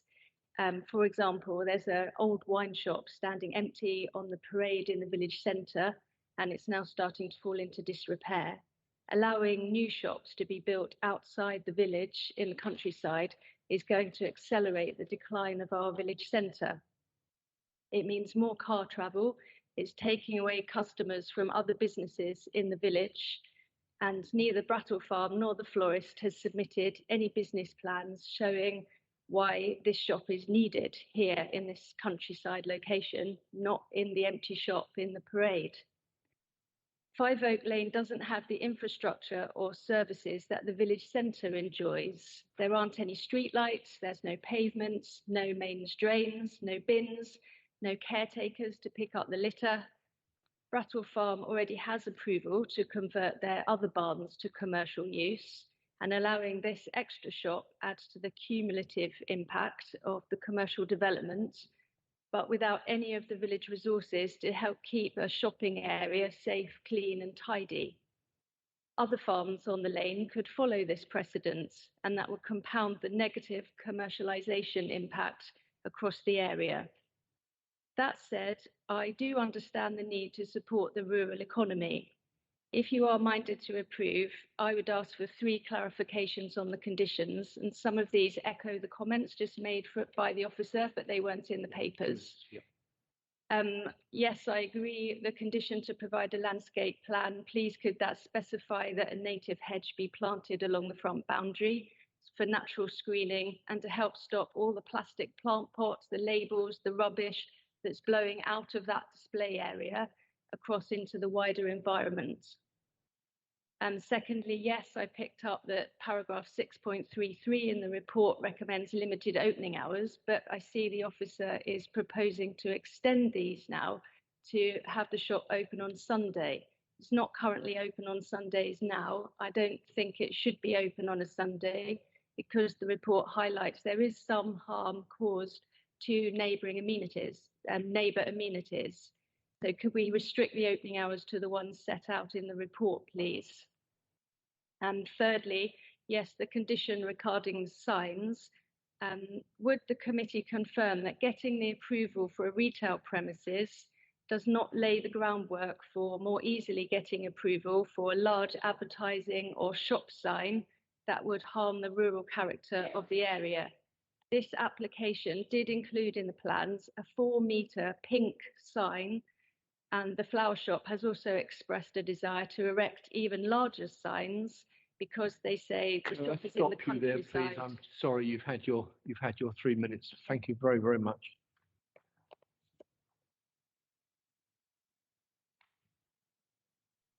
Right.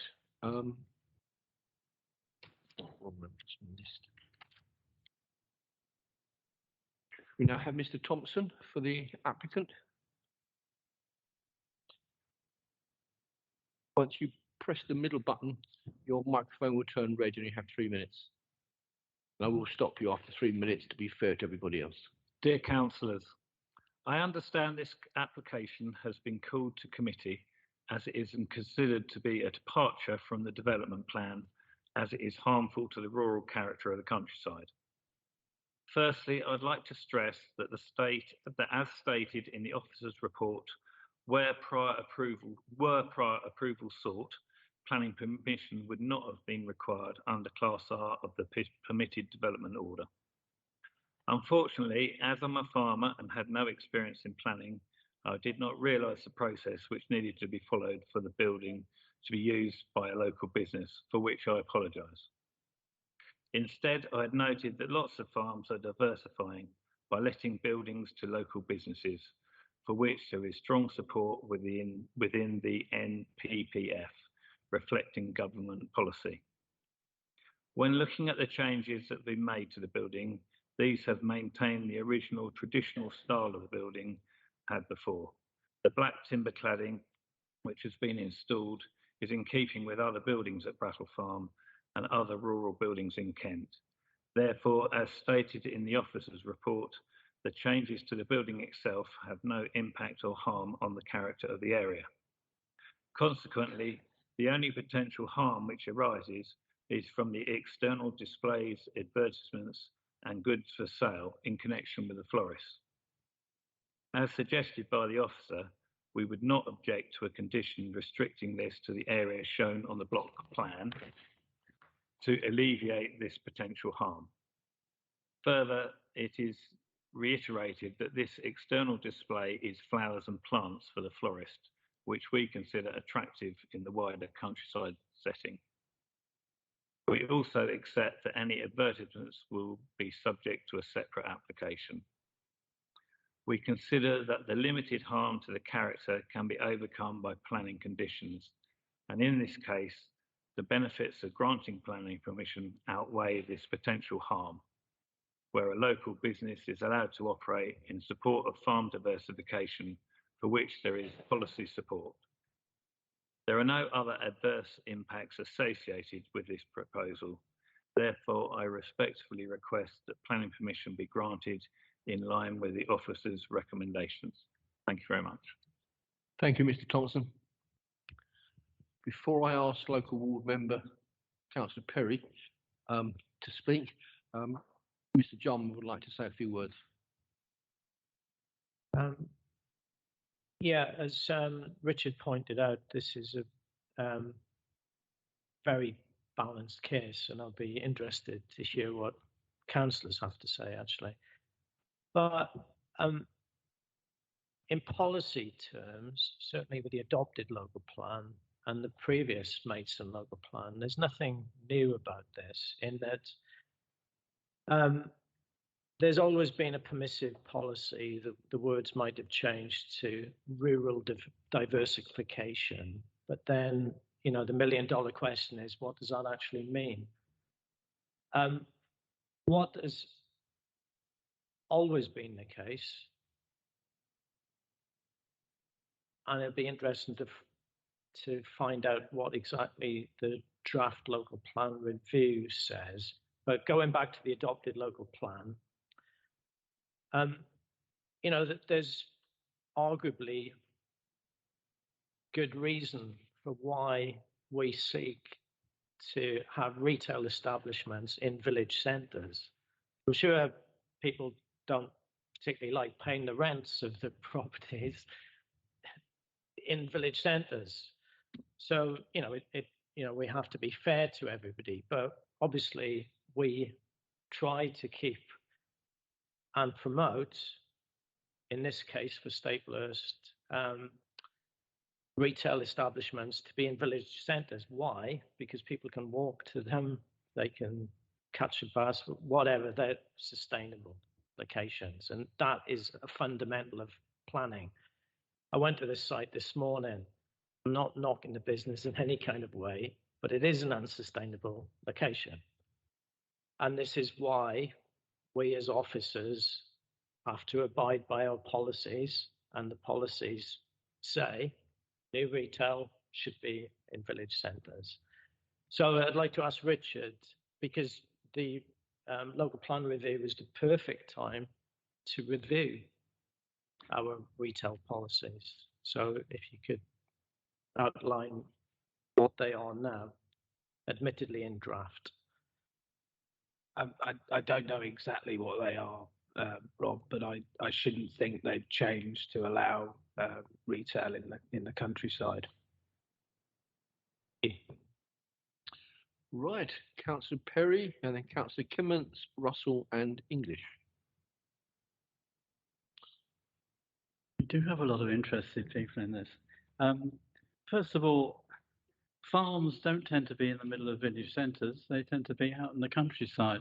So unless you're against diversification, you never do anything, would you? So this is a small local business. I actually disagree with one of the objectors who seems to think it's contrary to the neighbourhood plan. I actually think it's in favour of the neighbourhood plan, because the neighbourhood plan is very clear that it supports the rural economy and local business. So on that criteria alone, I think it stands okay. This is Pinnock Lane, where this is, and Five Oak Lane are. It is a rural road. I get that, but it's not exactly a country lane in that sense. I mean, I drive along it, or I used to before I stopped driving. It's a well-used road. It's and a lot of people use it. It's not a real issue. Brattle Farm itself is a well-established farm, and it used to have a museum there, so people used to actually come along anyway and visit the museum. So I don't think there's a real issue there at all. I think diversification of farms is important. It's important for farms to survive. It's important for the businesses, and it's important for our local economy as well. And I would like to put a sense of proportion in this. There's no change to the building, as far as I can understand, and I know the area very, very well. So I can't see it has a bad effect on the countryside. And it is a florist. We're not talking about some massive operation here. We're talking about a local florist.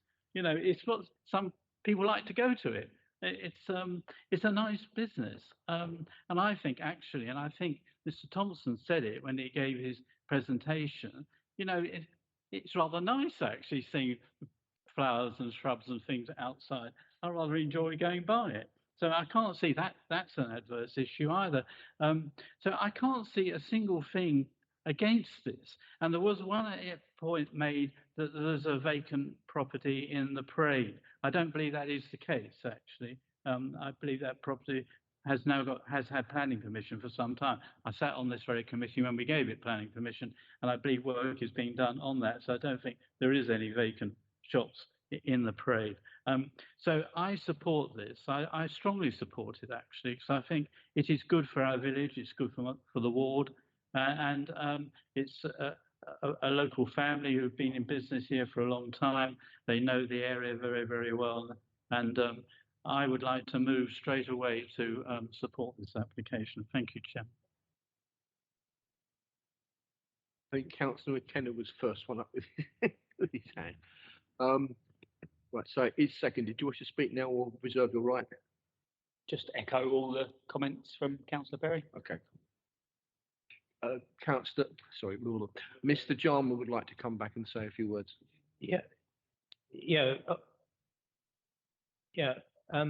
Obviously, I was talking about florists being in village centres rather than farms, but I do think there's an important principle here, because when I first came to Maidstone, there was a lot of talk about how Notcut started off as an unrestricted retail establishment. And over the years, perhaps times have changed, but when we did allow farm shops, we were very, very careful as officers to make sure that it was local produce.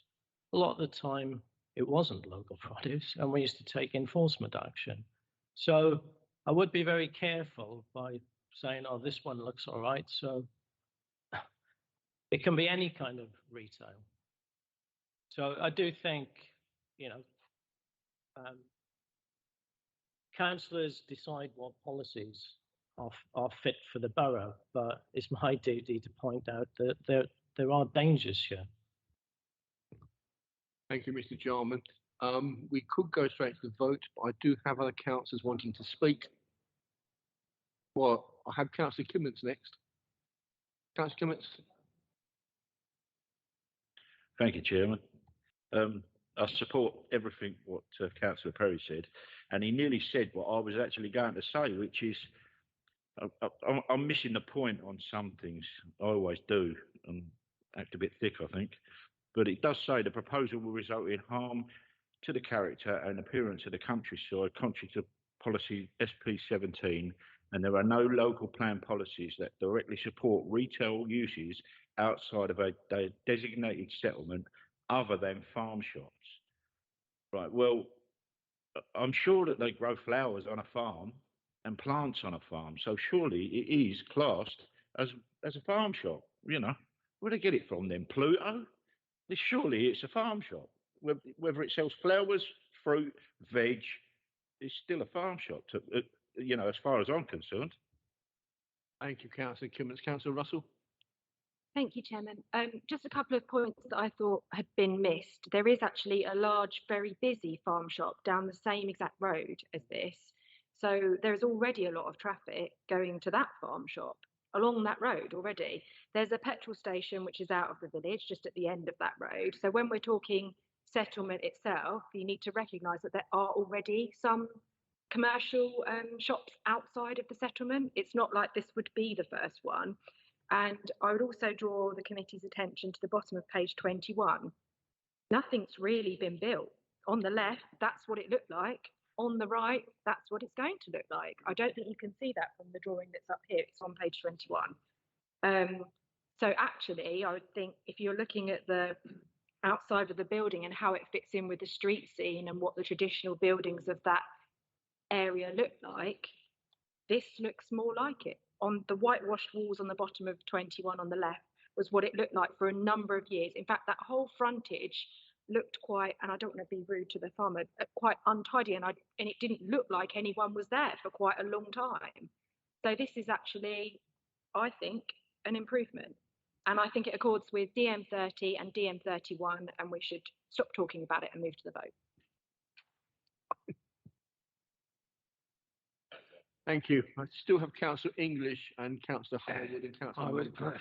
I was disappointed that Mr. Jarman mentioned the Newnham Court Farm thing, because I was going to mention that as a slight caution. Having said that, on balance, we have a situation where a lot of rural businesses are finding it quite tough for a number of reasons.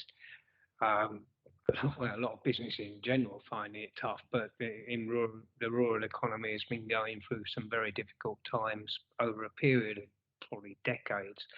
So there is a need for diversifying the rural economy in a number of ways.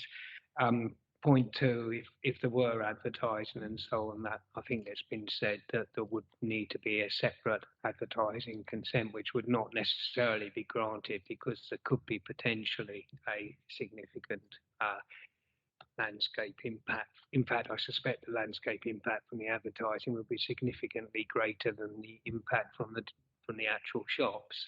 So it's not, shouldn't be taken as granted that would actually go forward.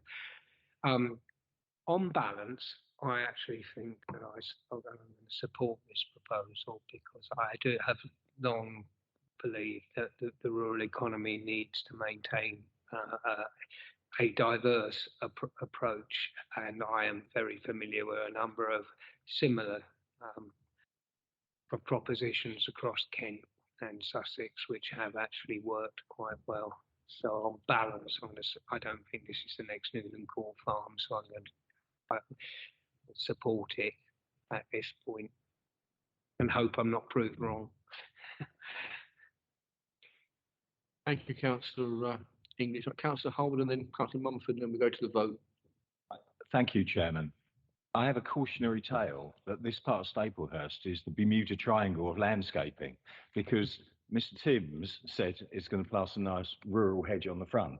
Well, when the garage that was talked about earlier was given permission for its huge shop, we were told and we were agreed that there would be planting along the grass verge along the front. Never happened. Not a twig, not a leaf. So perhaps you should think about this for enforcement. Then at the poultry farm in Cranbrook Road, down the road, right on the border of Tunbridge Wells and Maidstone Borough, we said you can get your permission for your road access if you plant a wood along the site frontage in their big arable field. Not one blade of grass has ever appeared. So we pontificate about landscaping schemes. They don't appear. If we condition a wood and we don't even get one tree, what are we going to do with a hedge? And this is the point. I am a little bit concerned about the urbanising impact of this. A farm shop in a shed and whatever is fine.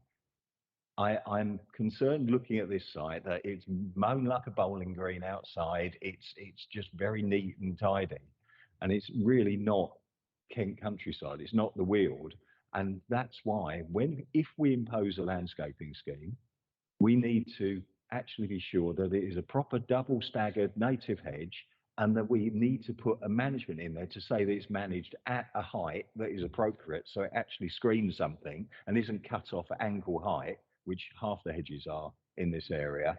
So I just, again, think that we need to regulate a little bit. And on the point around the garage and the poultry farm, please can we have the landscaping scheme that we agreed?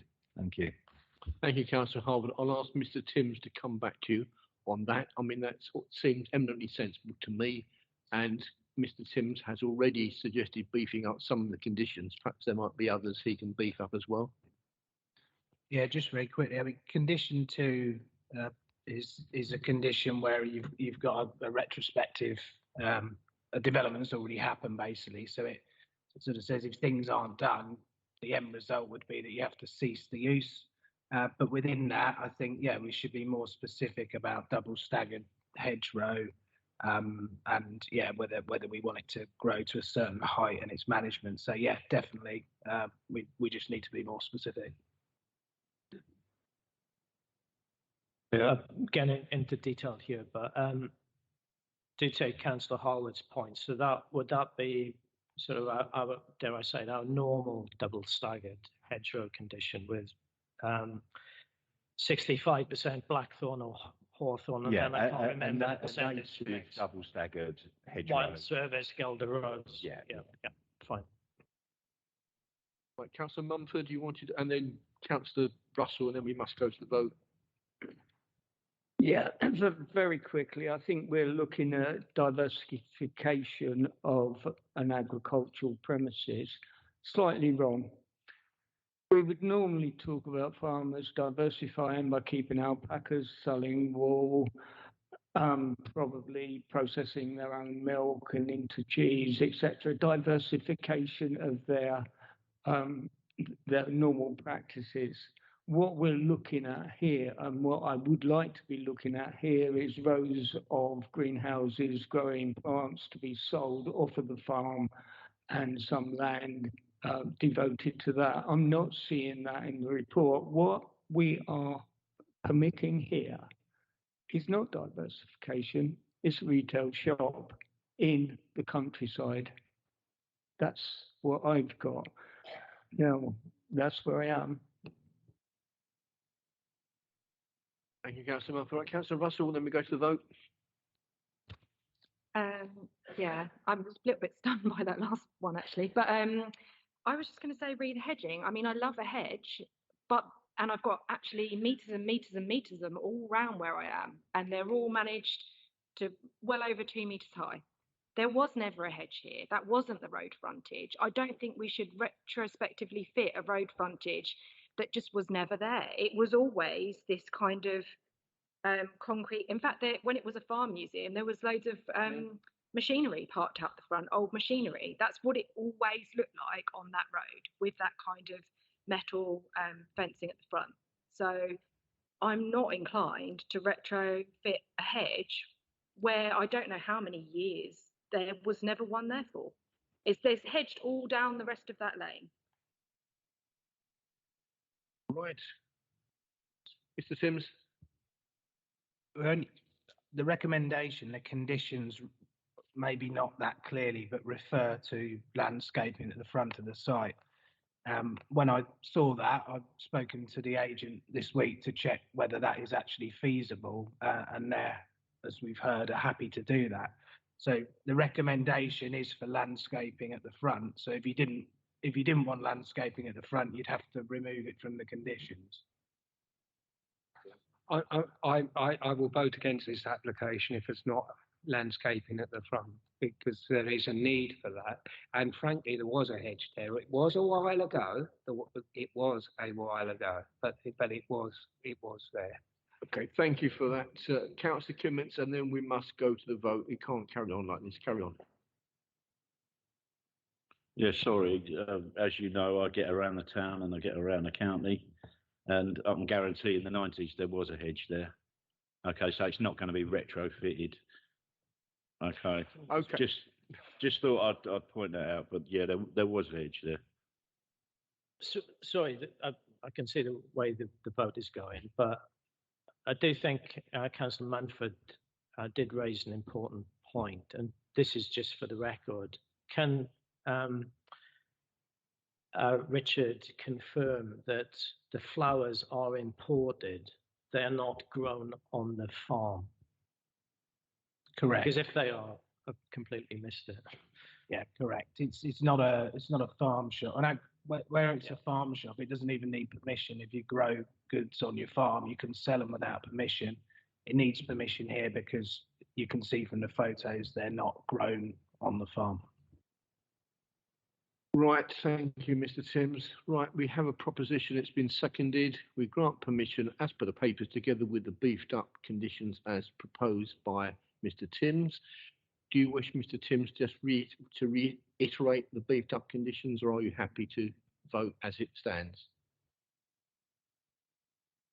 And there was just the changes to the conditions and the additional hours of use condition in the introduction. Yeah, on that basis, votes in favour?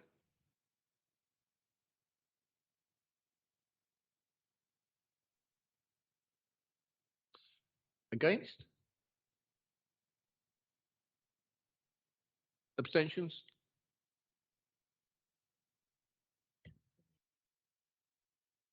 Yes, okay. Thank you, members. That is carried. Would you like a 5-minute break before we carry on to the next application? Councillor Harwood. Chairman,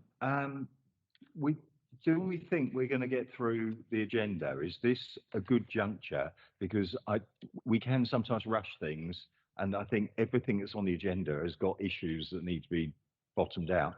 And if we are going to cut off and come back, rather than stay here all night, it might be better to let people go and come at a normal time.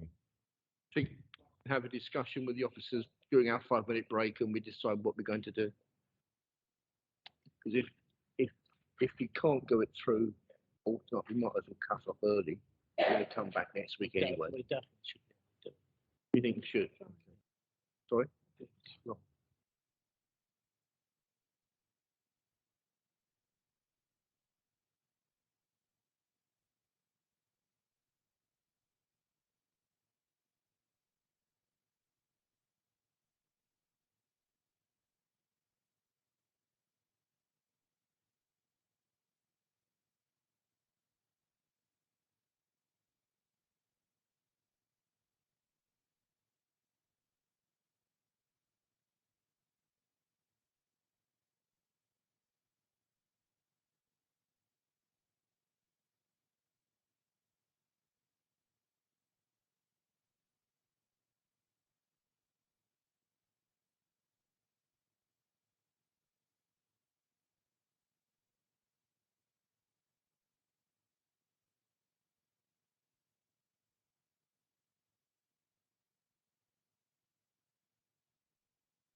Are we ready to reconvene?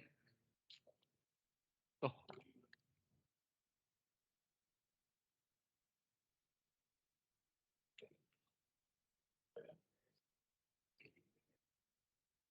Come on, members.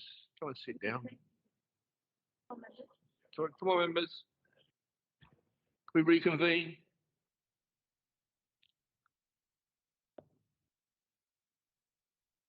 But what we will do, we will carry on with items 15, 16 and 23, where we have public speakers, and we'll just see how the time goes from then onwards. So if we go on to item 6 on the running order, item 15 on the agenda, former telephone exchange, Ashford Road, Hollingbourne, and that's Mrs. Elliott. Thank you. Thank you, Chairman. The application relates to the change of use of a former telephone exchange building from a sui generis use to an office use, Class EG, including a single-storey side extension. The application building is here with the site in this area here. There's a Grade 2 listed building to the northwest of the site here, and it is opposite the Leeds Castle estate with the car parking along here. And you've got the main A20 Ashford Road along here. Looking from Ashford Road, the site is in here with the building at the rear of the site. The building has been vacant for a number of years, so it's currently more overgrown. It's just as shot here, but there is an existing double drop curb that serves this site and the neighbouring field. This is the building itself. It's brick built, single storey with a tiled roof. The application was accompanied by a building survey report which stated it was in a good state of repair. It's also considered by the Conservation Officer to be a non-designated heritage asset, and the building is of a form, bulk, scale and design which reinforces the landscape character of the area. The floor plans show the internal layout of the proposed office. You've got the office space here with a working station, a small kitchenette. This is the side extension here, which will house the new entrance and a sort of downstairs or toilet facilities. So this is the building itself. So the existing building is this part with the single storey extension to the side. You can say it's set down from the existing building and set back from the front and the rear. This proposed layout of the site, so you've got the existing building here in blue with the extension in green. Here you've got the driveway with 2 parking spaces and a small path leading to the entrance of the site. The existing planting and trees around the perimeter of the site would be retained, and the new access and parking will be surfaced in a resin finish material. There has been 3 recent refusals on the application, 2 for residential reuse, one of which was dismissed at appeal. Most recently, there was a refusal relating to a very similar proposal as now for an office use. This was refused solely on the grounds of highways impacts in terms of, sort of the vehicle movements to the site and the highway safety matters. To overcome this, the applicants have now amended slightly the parking area to make it wider and longer, which is encouraged in the manual for streets to allow for more feasible manoeuvrability in the site. So now it's shown that a vehicle can enter the parking area in a forward gear, turn around and then exit the site in a forward gear. The proposal would result in minimal harm to the character and appearance of the rural area. It would result in acceptable reuse of an existing building and overcomes the previous reason for refusal, which was relating solely to the highway safety matters. The application is therefore recommended for approval, subject to the conditions set out in section 8 of the committee papers. Thank you. Thank you, Mrs. Elliott. We have 2 public speakers. Councillor O'Meara, is that how I pronounce that correct? From Hollingbourne Parish Council. Yeah, would you like to come forward to the desk? And I don't know whether you've been here and done this before, but if you press the middle button, your microphone will have a red light, and you have 3 minutes, and I will stop you after 3 minutes to be fair to everybody else. Okay, thank you. As you know, this is a former telephone exchange, even though it's erroneously described in the Planning Committee report as a former pumping station. The other error in the Planning Committee report I need to point out is the report states there is sufficient room in the curtilage of the building to park the vehicles of those who will live there. I hope that's not a Freudian slip. When this went to the Secretary of State for appeal, the applicant stated that there was no way this could be repurposed for business as the site was too small and nowhere to park the vehicles.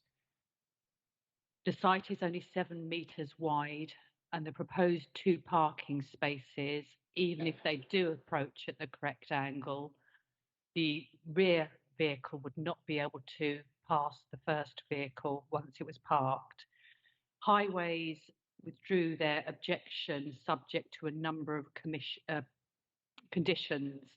So provision of construction vehicle loading, unloading and turning facilities, provision of parking facilities for site personnel and visitors prior to commencement of the duration of the works, and provision of wheel washing facilities.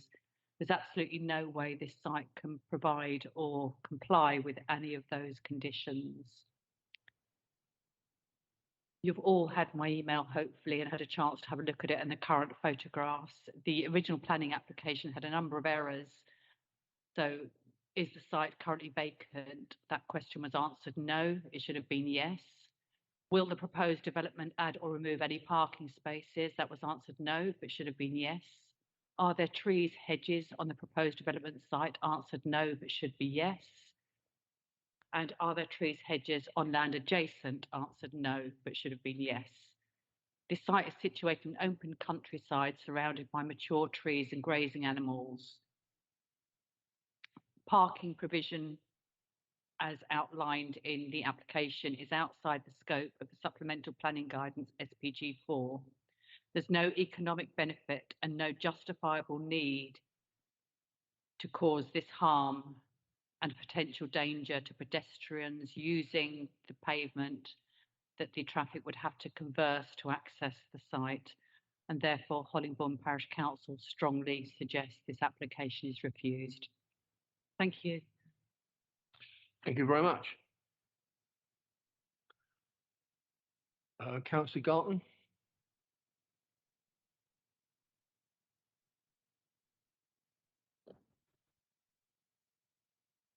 Good evening, members. SP 17 is very clear that development in the open countryside should be refused unless it is in the local plan. This one is not in the local plan, or there are exceptional reasons for it. I can't see any exceptional reasons. This is not a forestry office or farm office or anything like that. It is simply an office. The second point, rather importantly, the extension is almost overwhelming the original building. So we are not actually preserving an original building. We're building an extension which is 50% of the original. Question is this site sustainable? No, I don't think it is sustainable. The building is simply the single brick wall is not sustainable for energy conservation. And if we would insulate those brick walls, well, there wouldn't be any room inside the building because the insulation would be simply too thick and the building is too small. The last point, the transport assessment, which was provided to you at Appendix D, refers to this site as being at the edge of the town centre. Now, this is not comparable data. This is not the edge of town centre. This is 2.5 miles away from Bearsted. There may be people in this room who think that Bearsted is the edge of the town centre. It is obviously not, but it's comparable probably to an edge of a town centre. So this transport assessment the applicant provided just does not gel. Very rarely I am in front of you opposing applications, but this one I have to oppose simply because it is overwhelming, it is unsuitable. It is a small, tiny little building which has no other use than being a telephone exchange, and it served its purpose in the past. Thank you very much. Thank you, Councillor Garton. Councillor Reardon, I think you have a declaration to make. Apologies, Chairman. I didn't declare that I'd been lobbied on this item, so could I just inform, and also on item 8, please? Thank you, Councillor Reardon. On the running order. That is duly noted. Right, does anybody wish to speak on this item? Councillor Holmes, are you indicating? Thank you, Chairman. I'll kick off. I have to say, I read it obviously before coming here. I've listened to it again, and I do find it a little bit strange. It's the comments sort of Councillor Gott made. The extension itself is 50% obviously bigger. It's in a strange sort of location. I do support, obviously, as I made a comment earlier today, obviously SP21, the economic benefit. I think that holds weight if it was used. So I sort of am struggling with it a little bit, to be fair. It just seems very, very strange. It's just a strange development, really. I think the comments in here that obviously KCC have obviously said that they've got no issues with the highway proposal and the parking. A little bit sceptical of that with obviously the way KCC usually sort of come on these things. So yeah, that's my thoughts at the minute. Hopefully there'll be some more discussion on it. Thank you, Councillor Holmes. Councillor Jeffrey, then Councillor Kimmins, and then Councillor English. Thank you. Yeah, I mean, I must say you've summed up my thoughts in some respect, Councillor. Again, strange. I don't quite understand why you put an office in what looks to me like a middle of a field, miles from anywhere, that's going to require cars driving to it. It's given I know that there is office space, plenty of it knocking around that's unused because of what we've seen over COVID and so forth. It just feels very strange and somehow wrong, and it kind of feels like we might be allowing a building just to grow in a place that it's not the right place to have office space. So I'm kind of worried about the potential for further growth on it, I suppose. Thank you, Councillor Jeffrey. Councillor Kimmins, and then Councillor English, and Councillor Harwood. They always say every day's a learning day. I've driven past that place so many times and wondered what it was, whether it was an old toilet or what. And I never knew, but I knew that because it's got Kent peg tiles on it.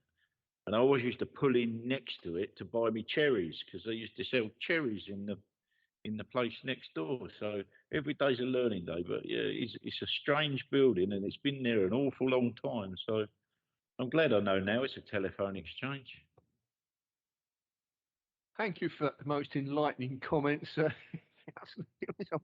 sure we're all pleased to know that.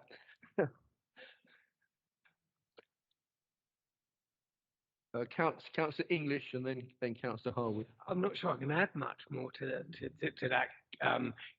Cook's tour entry or TripAdvisor entry for the building. Are we absolutely certain that the space does allow for what Kent Highways were actually saying should be taken into account? Because obviously that's a fairly key consideration. So can I just have some reassurance that there isn't an issue of actually squeezing things in that can't be squeezed in? So I think that was the main point, I think, of main burden of a lot of the objectors' remarks. So can we actually have some certainty? Mr. Jarman? Yeah, and Rachel can come back on the absolute detail, but just answering a few points. Again, there are permissive policies for rural diversification. This is in the countryside. It's an existing building, as Councillor Commands has pointed out, and has been there for many a year. So government policy and local policy is to make good use of existing buildings. I was speaking to Rachel earlier, just looking at that tracking, I was worried that the amount of hard surfacing was excessive, but Rachel has assured me that it needs to be of that size to deal with highway safety problems, as you alluded to, Councillor English. And it will take the necessary works. So in terms of this diagram, it's professionally produced, it's got the correct tracking and shows, as you can see, the manoeuvrability of the car. So yeah, it's been professionally provided. Thank you, Mrs. Elliott. Councillor Harwood. Thank you, Chairman. I mean, this is clearly hugely intrusive, is profoundly damaging to the countryside.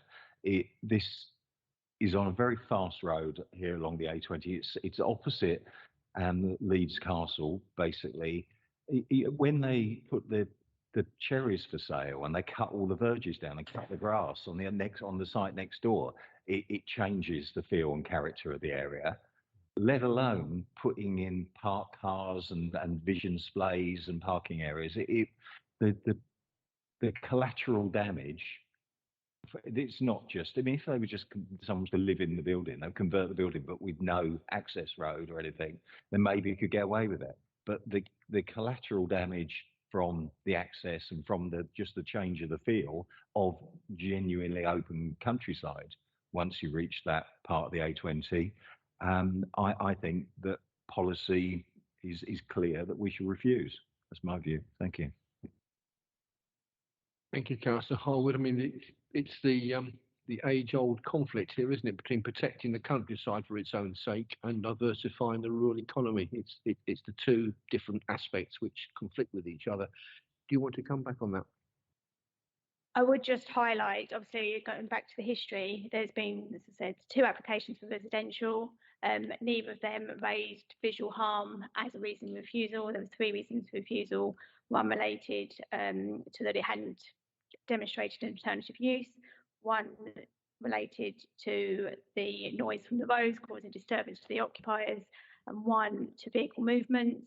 That was then taken to appeal, and obviously that was dismissed, but again, it was not on the grounds of visual harm. And then going back to the most recent, which was for the office use, similar to that proposed, that was refused on one ground relating solely to the vehicle movements. So you would have to demonstrate that something has changed.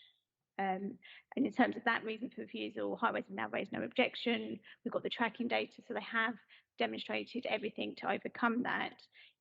I suppose if you were to talk about the potential visual harm, it would be that in overcoming that, you have had to create additional hard standards. You would have to have a reason for that. But what I'm not aware of is what the layout was on the sort of the residential ones previously. I think it would have to be, Mr. Chairman, it would have to be that the remedy to the vehicle movements has created a new visual harm issue.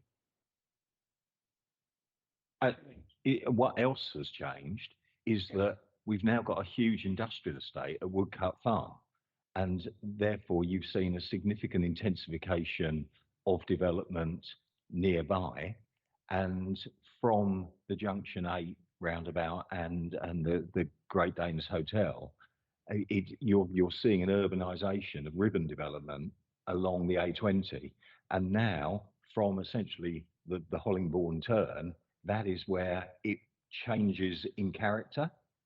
And when you head out towards Harrisham and Lenham, and it feels different. The character is essentially different, and I think that is by virtue of the fact you've seen urbanisation to the west. So I think there's an argument to be made that there is a genuine difference in the character once you basically reach Leeds Castle and head east. that it's impacting on. And the other point is the one that was made around the fact that the vision displays and the amount of hard standing and the impact of the cars in that kind of linear layout will introduce an urbanizing and much more formal structure into an informal layout. And I think the other issue, coming back to the collateral damage, is to get the visibility. The hedges and the trees and the tall vegetation and so on will now all have to be cut. So it will change management and maintenance, which will further urbanize this part of the borough. Interesting arguments. Mrs. Elliott or Mr. Jarman, do you want to come back on that? Yeah, I think if members are going down the route of reasons for refusal, we would like to check whether or not and to what extent vegetation would have to be removed as a result of achieving the requisite sightlines. Just a quick look at the plan. I'm just conscious, I'm not saying it's right, but the applicant is showing that no vegetation is being lost. And that there is a question mark. I'm not being defensive, but it is quite a wide verge there. So it may, stress may, be the case that visibility displays are able to be achieved without the loss of vegetation. So are you suggesting we defer to get the further information? To get more accurate information, yes. If members are minded to go down the route of refusal. I think it does no harm to be sure of our ground first. So I'm happy to move deferral for that information. Okay, and are you seconding that, Councillor Harwood? Yeah, I mean, I've just literally come past the site half an hour, well, before the meeting, but I'm quite happy to yeah, okay. Do any other member wish to speak on this item, or should we go straight to the vote on the deferment? Oh, sorry, Councillor Cox. Can I just say, on the matter of deferral, if we're going to ask what they're going to look at, as you see it there, the site is greened. It has grown into that, with the occasional vehicle that might have pulled up when it was the previous building. Now you're going to have hard standing. So how are we going to get the biodiversity net gain if we're going to put hard standing that's probably a third to 50% of the original site? I mean, realistically, the building that is grade listed, you could never see that until they'd taken all the foliage away from it, and now you can see. So it's debatable, but definitely on the deferral side. Okay, so we will go for a deferment for the case to be investigated further. Okay, votes in favour?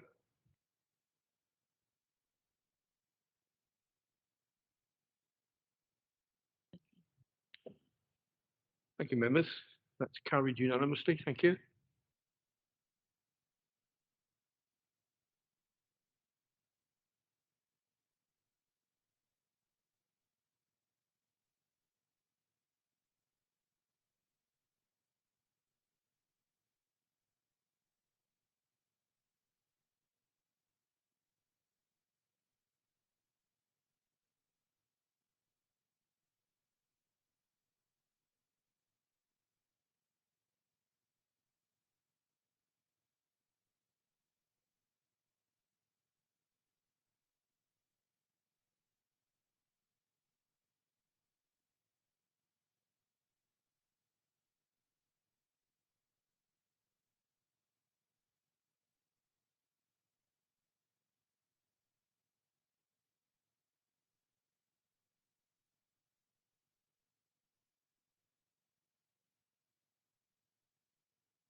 Right, if we move on now to item 16 on the running order, page 47.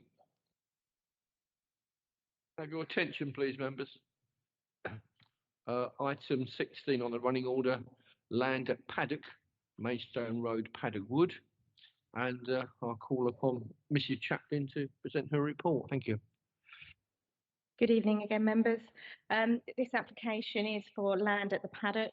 It's for a change of use of existing stable yard and paddock to a dog daycare facility, including erection of fencing, gates, siting of additional shed and associated parking. You'll see that the stables are in the top right-hand corner of the site. A new building is proposed here to the south. Fencing is proposed along the perimeter of the site.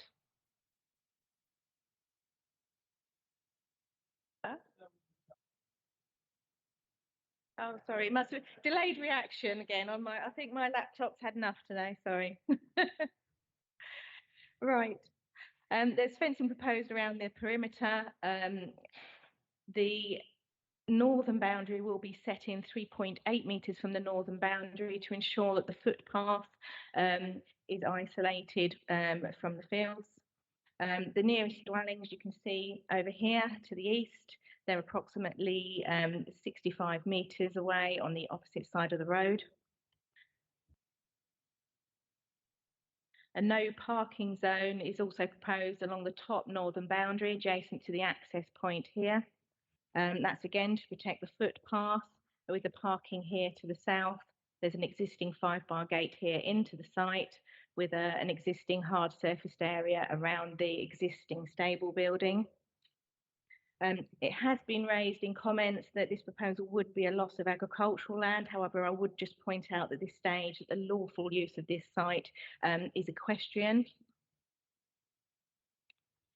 These are the type of fencing proposed, merely timber posts with wire. This is for security and also to ensure minimal visual intrusion. I will be suggesting later an additional condition, just requesting further details to ensure that we are totally clear on where these fences are being sited and what their final appearance will be, so we have total control over enforcing any of the boundaries. The existing stable building can be seen in this plan. 3 of the stables will be used for indoor rest area for the dogs, with the smallest part of the stable going to be used for a staff rest / kitchen area. You can see in the photo the existing 5-bar gate and the hard standing area all around the stables. This is the existing stable building. You can see these are the 3 entrances into the indoor rest area for the dogs, with a smaller area there for the staff. The proposed new building will be constructed from timber.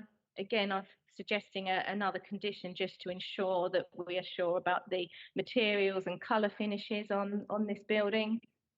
In terms of staff, they will be collecting many of the dogs in a van, in a purpose-adapted van to enable collection from people's houses to take into site. Others may be dropped off to the site.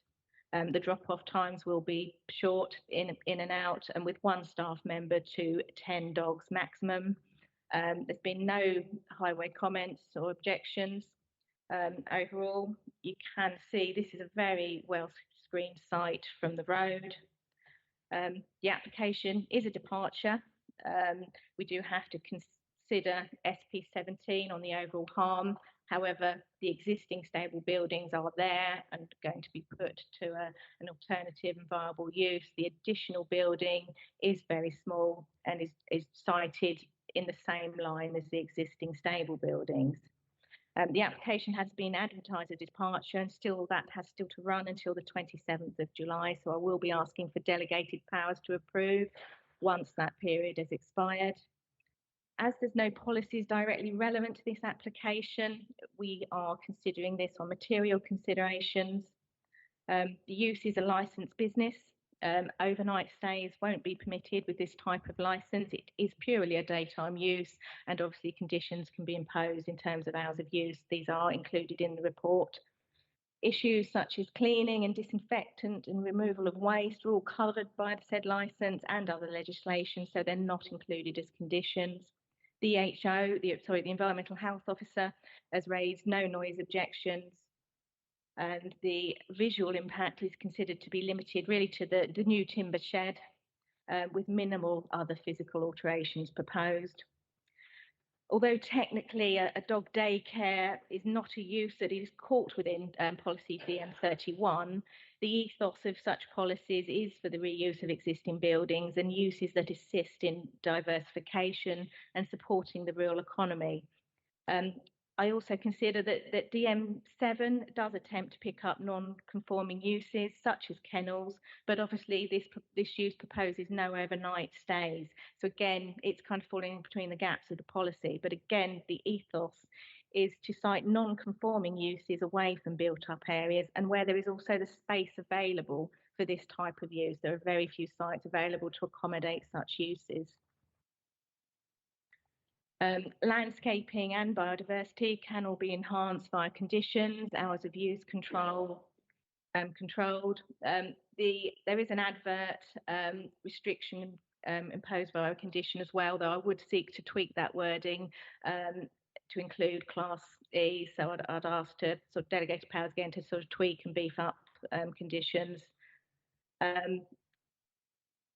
Along with, besides the more appropriate wording to condition 11 on adverts, I want to see a condition that gathers up more information on materials and details on fencing, the sheds, the gates, and any surfacing changes, and also citing of any secondary fencing, which again would be the post and wire that they may need for security to prevent dogs escaping onto the road and any associated highway safety issues that would raise. Thank you. Thank you, Mr. Chaplain. We have Councillor Brown from Yalding Parish Council, who I think is with us remotely. I am, if you can hear me. Yes, we can, loud and clear.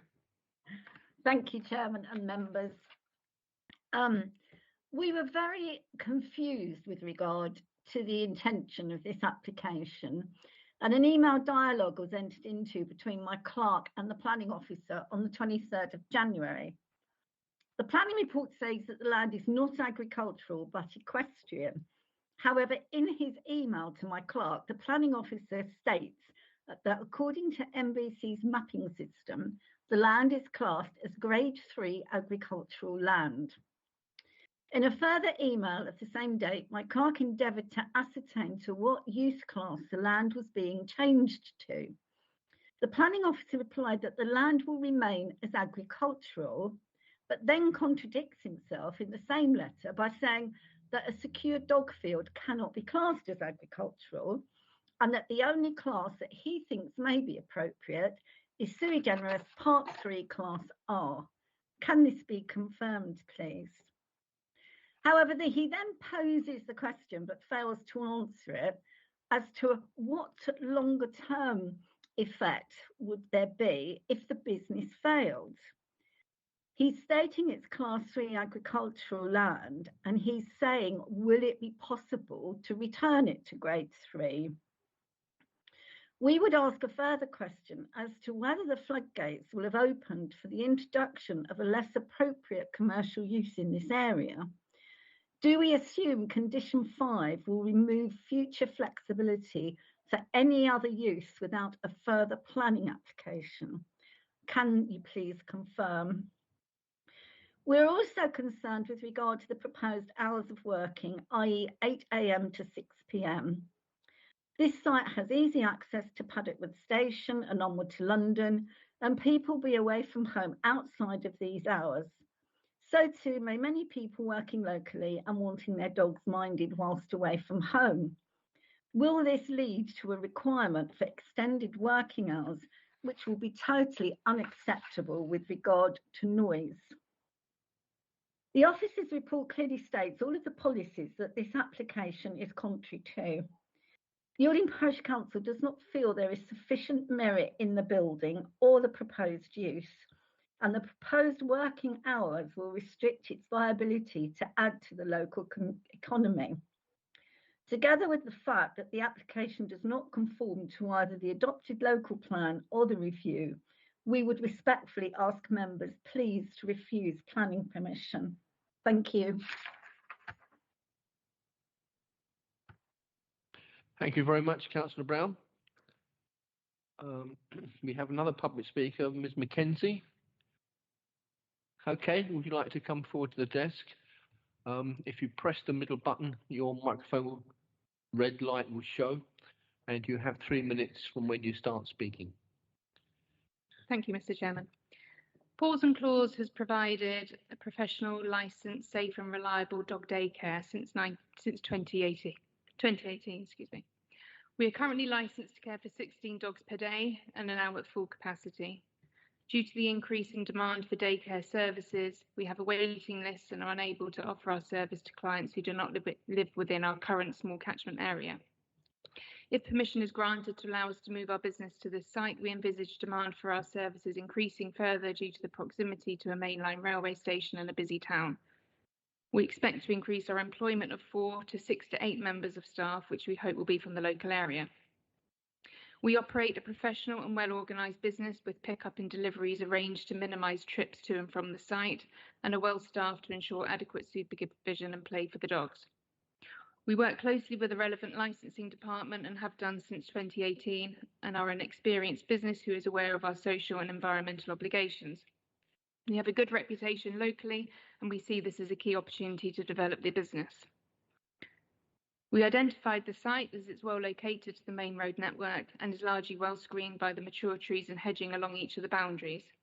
Also, it has an existing building which would be ideal for the use, and the land is largely already divided on account of its equestrian use. Before submitting the application, we held a pre-application meeting with the council and have worked positively with the council throughout the application, and we are pleased to see the officers support our venture. We agree that the new use can take place with little change to the land and which will largely be indiscernible from beyond the site. Indeed, the access is already in place and the existing yard can be used for parking and turning outside of view. Paddock Wood and the surrounding area is an affluent, very dog-friendly place to live, with many new families moving into the area. Dog ownership has hugely increased due to the COVID pandemic, and with many people now needing to go back into work, the need for dog care has increased significantly. We believe passionately in the service Paws and Claws provides and think this currently unused small parcel of land is well situated due to its road network and its natural screening from the road by mature hedgerows. The impact of the business on the existing land will be minimal, with the grazing land being used as exercise areas for the dogs. We hope this application is viewed favourably due to the economic benefits that will be generated through the reuse of the land.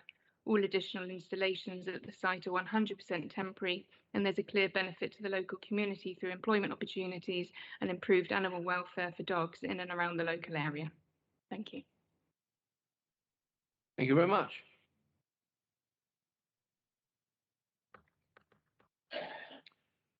Right, I look now to our local ward member, Councillor Russell. Thank you, Chairman. All I want to say is that obviously the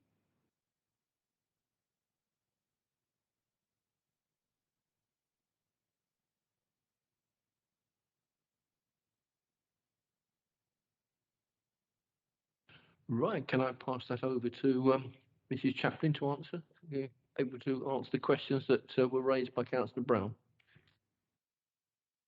Yes, thank you, Chairman. In terms of land use, if the current business were to fail, they'd obviously have to seek alternative uses. It's out of our hands as to what people apply for, but a sensible use would be for it to go back to stables, but that's pure conjecture. In terms of the current land use, it is equestrian.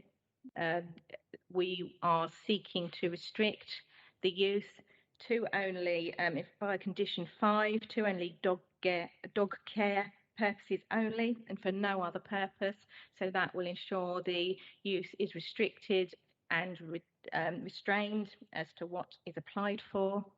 I think that probably covers most of the issues raised. Obviously, I haven't got the detailed emails for between the officer as to what he's sort of suggested in terms of land use, but looking at the site before us and the application, that's how I view it. Thank you, Mrs. Chaplin. Does that satisfy you, Councillor Russell?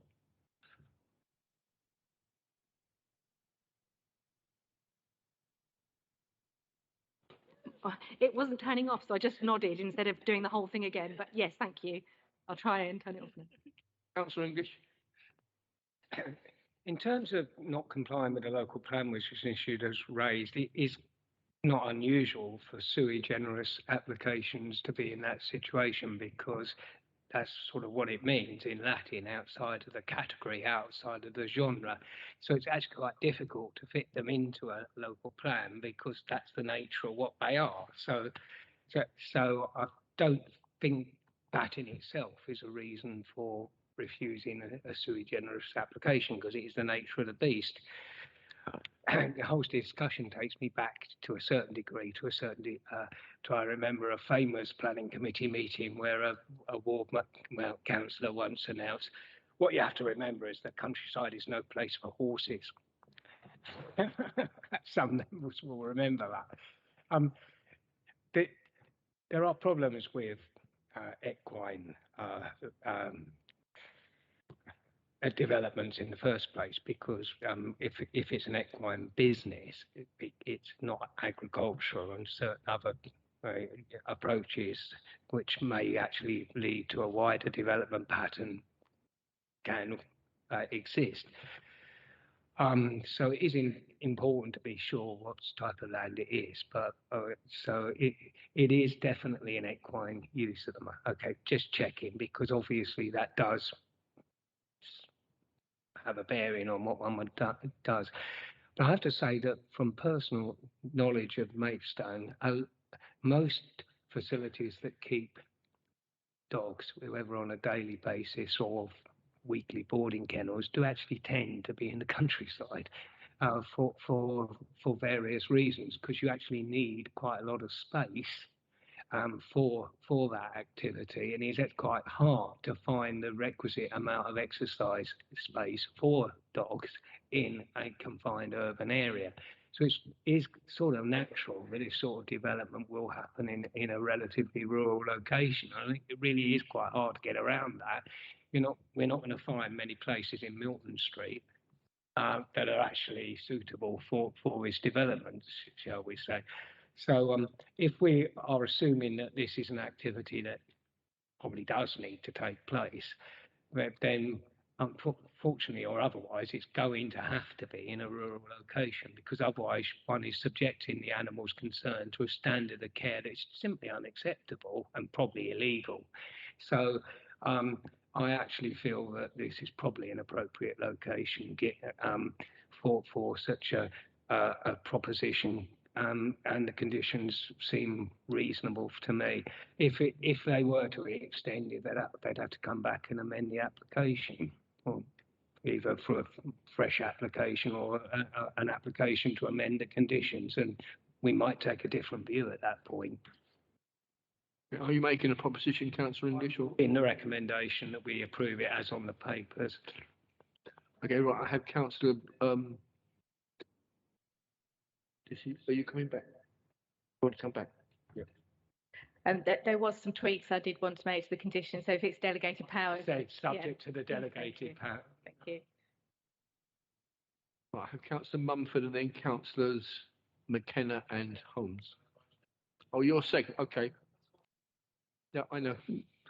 That's what I was doing, but I don't care. Yeah. So as long as someone seconds it. I do have one comment. Can you go back to the fence, please? At the moment, I've probably got about the fence, the example of the fence with the wooden post and the fence. That currently I'm probably rewilding about 150 acres across the parish. And that fencing there looks like standard stock fencing. The only time I put it the right way up is we've got skylarks nesting and we want to keep the mammals out. And so we put it the right way up. At the bottom of the stock fence, the gaps are narrow to stop mammals getting through. And I'm suggesting that we need, and I know we've got little dogs, we need corridors for mammals to get past that fencing. That's all I'm pointing out. It's as good as a 6 foot fence if you get something like a hedgehog. Thank you, Councillor Mumford. Right, very quickly, Councillor Holmes, then Councillor McKenna. Oh, you're okay, fine. Okay, well, it has been proposed, seconded. Votes in favour?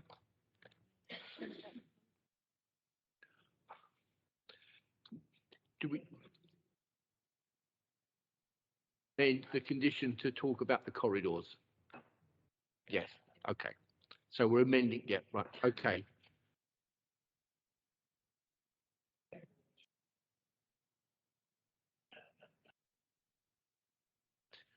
Right.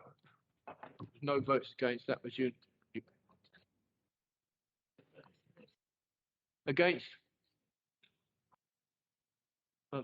Abstentions? Oh, you're voting against? Okay. Well, that is carried, members, thank you.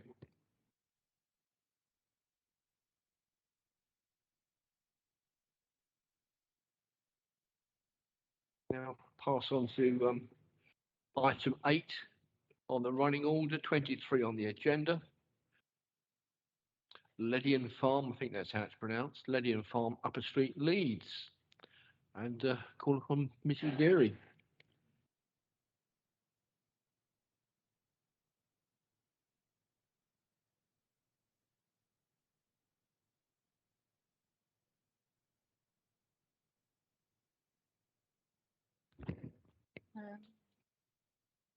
Good evening, members.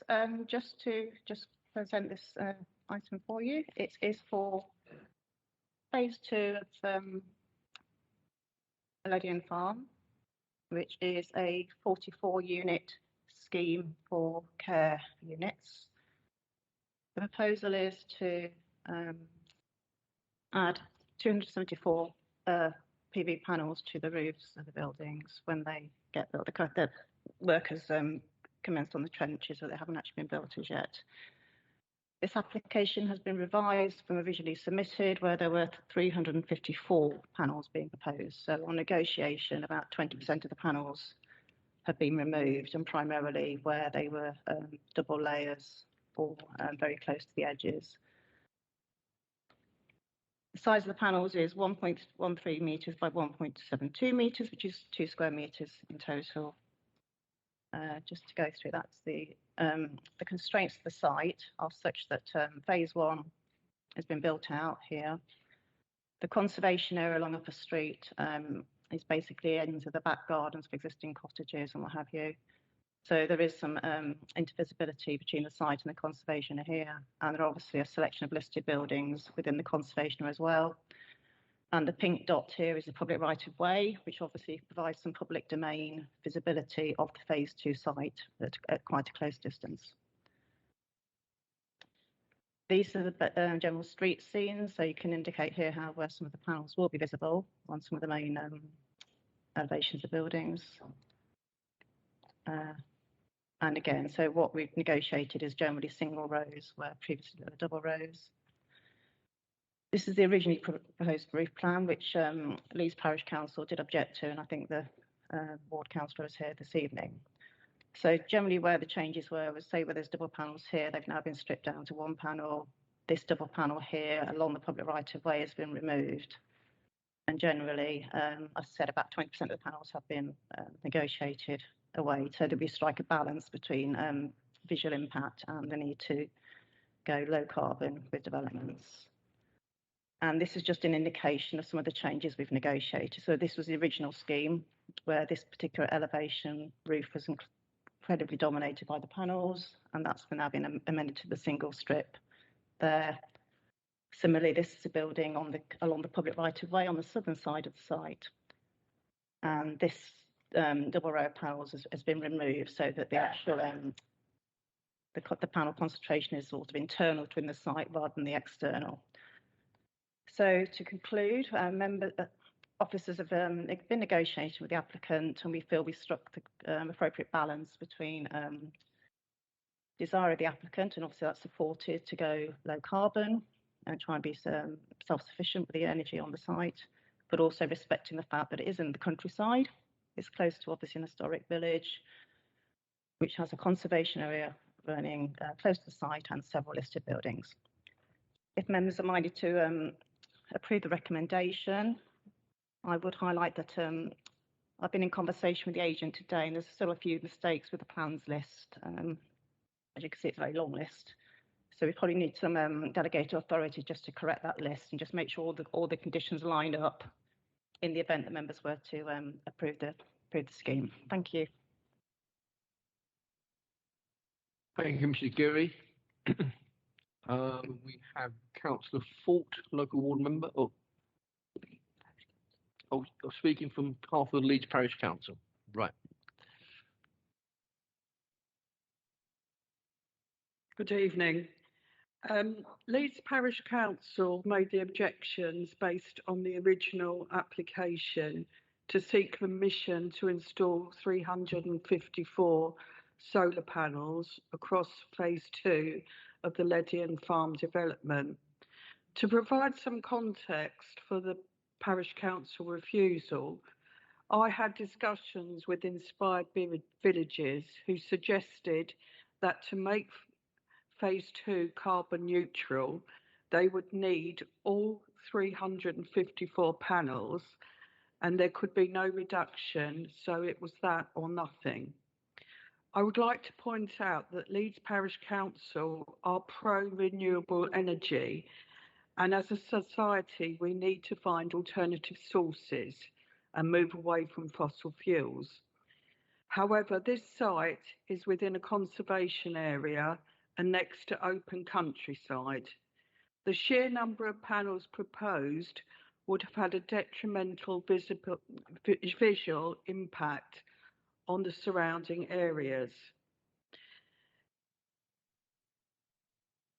They would distract from the quality, the architectural quality of the already approved plans and the use of good quality materials that are evident in phase 1.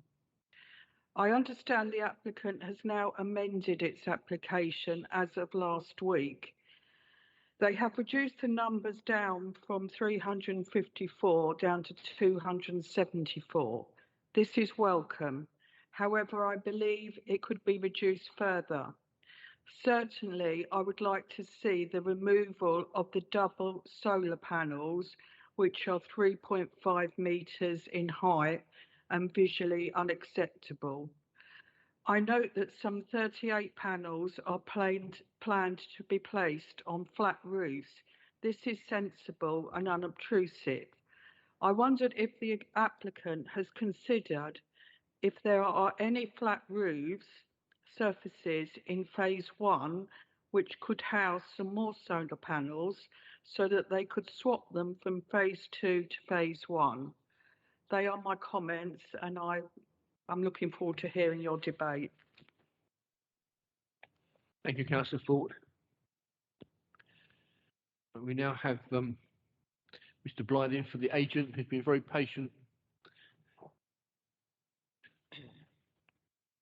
Thank you, Chair. Good evening, members. Thank you for your stamina this evening.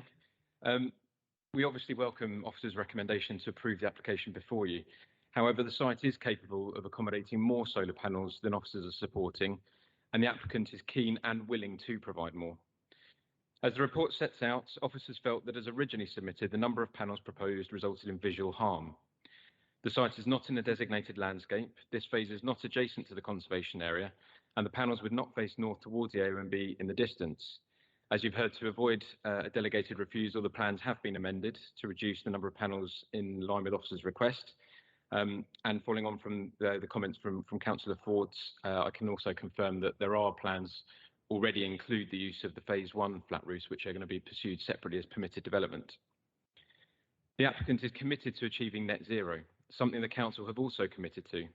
This is what net zero looks like. I've worked on a number of net zero schemes and all have relied on extensive solar panel coverage. If the view is to be taken that solar panels are visually harmful in non-designated locations, I would question what message does that send and how can we hope to meet future net zero aspirations.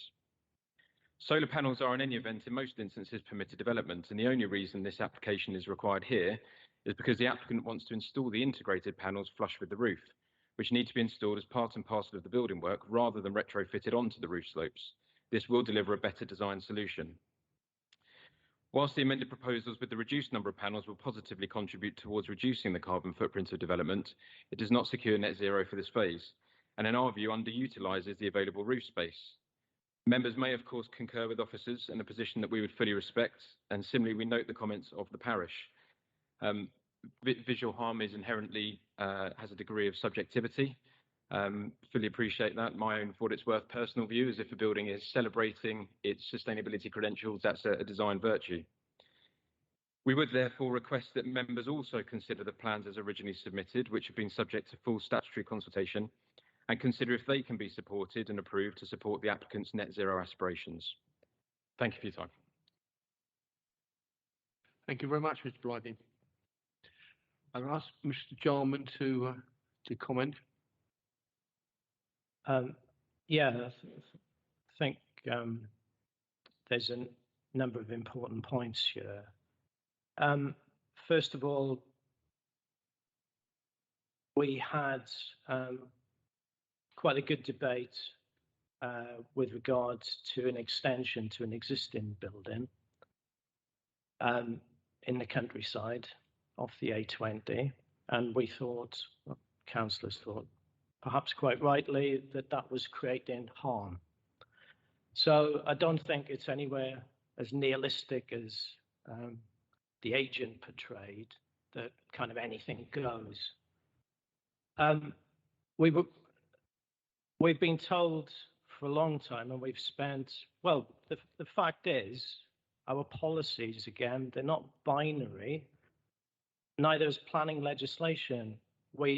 Of course, we try to promote carbon neutral developments, but we also respect our heritage as well. And it's not a matter of just going against, why do we spend time and a lot of effort? Because developers don't want to provide good quality materials.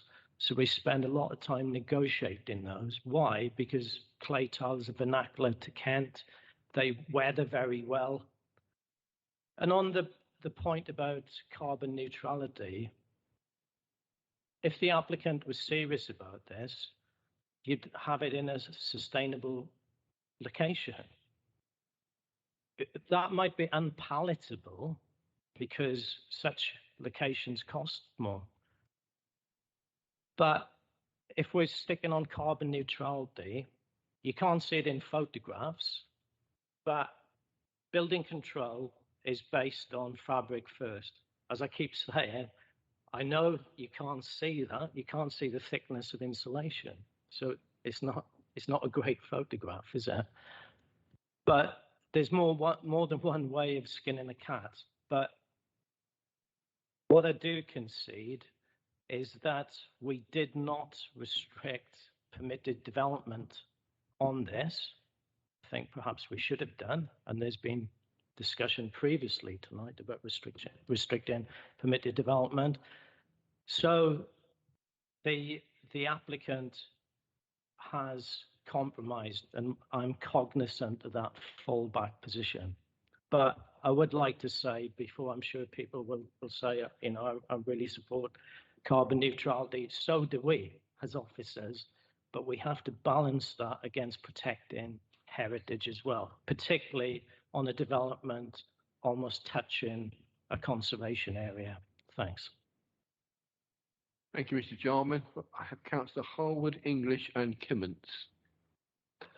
Cox and Mumford. Right. I think Councillor Harwood was first. Councillor Harwood? Yeah, sorry. You'll be surprised to hear that I don't necessarily agree with everything that Mr. Jarman said. It actually offends my eye when I go past all the recent developments that don't have solar panels on. When we used to have solar panels on everything, 15 years ago, 20 years ago, then Mr. Pickles changed the rules and suddenly they disappeared. And it's such a missed opportunity. And we're told time and time again when there are applications for solar farms, why aren't we putting them on buildings? These are brand new buildings. They're not some old listed building, a castle we're going to cover. I think, talking about some balance, we are in the midst of a climate and ecological catastrophe. The world is hotter today than it's been for 100,000 years. We have got what has been described as a wildfire in the sea around Kent with temperatures 4 or 5 degrees above. The days of worrying about a peg tile have long gone, but I come back to the point that the critical point here is around aesthetics, and I think it's in the eye of the beholder, and I do not believe that modern panels are an offence to the eye. I think they are part of modern living, and this is a modern development. So my view is that I don't like the negotiated settlement. I like the original, which was net zero and which was designed with those integral solar PV arrays. And I actually think that the kind of half arrays shown look more incongruous than when it was the whole array block on the sloping roofs. So my view is that we should seek through officers to actually go back to the original plan, because I think that actually looks better, and it's certainly better for the planet and better for the residents of Leeds, because people who are around, seeing what's happening in the Mediterranean now, it's coming to us. And frankly, it came to us last July in 2022, when you reach a certain heat, when you hit 40 degrees, 39.5, the vegetation is so tinder dry, it doesn't matter whether it's a deciduous wood in Kent, it burns just as quickly. And that surrounded Dartford about this time last year, and that was because of temperatures. We can't play anymore. Thank you. Thank you, Councillor Harwood. Councillor English, and then Councillor Monty. Yes, I remember Councillor Clements is after me, I believe. The fact of the matter is we've got to decide whether we're serious about stopping this planet dying, well, at least as far as the human race is concerned. The planet has survived, but whether anything's living on it other than bacteria, that's another question. Italy this week has been experienced temperatures of 47 degrees centigrade. There won't be much concern about a conservation area or a UO, the AL and B when it's all on fire.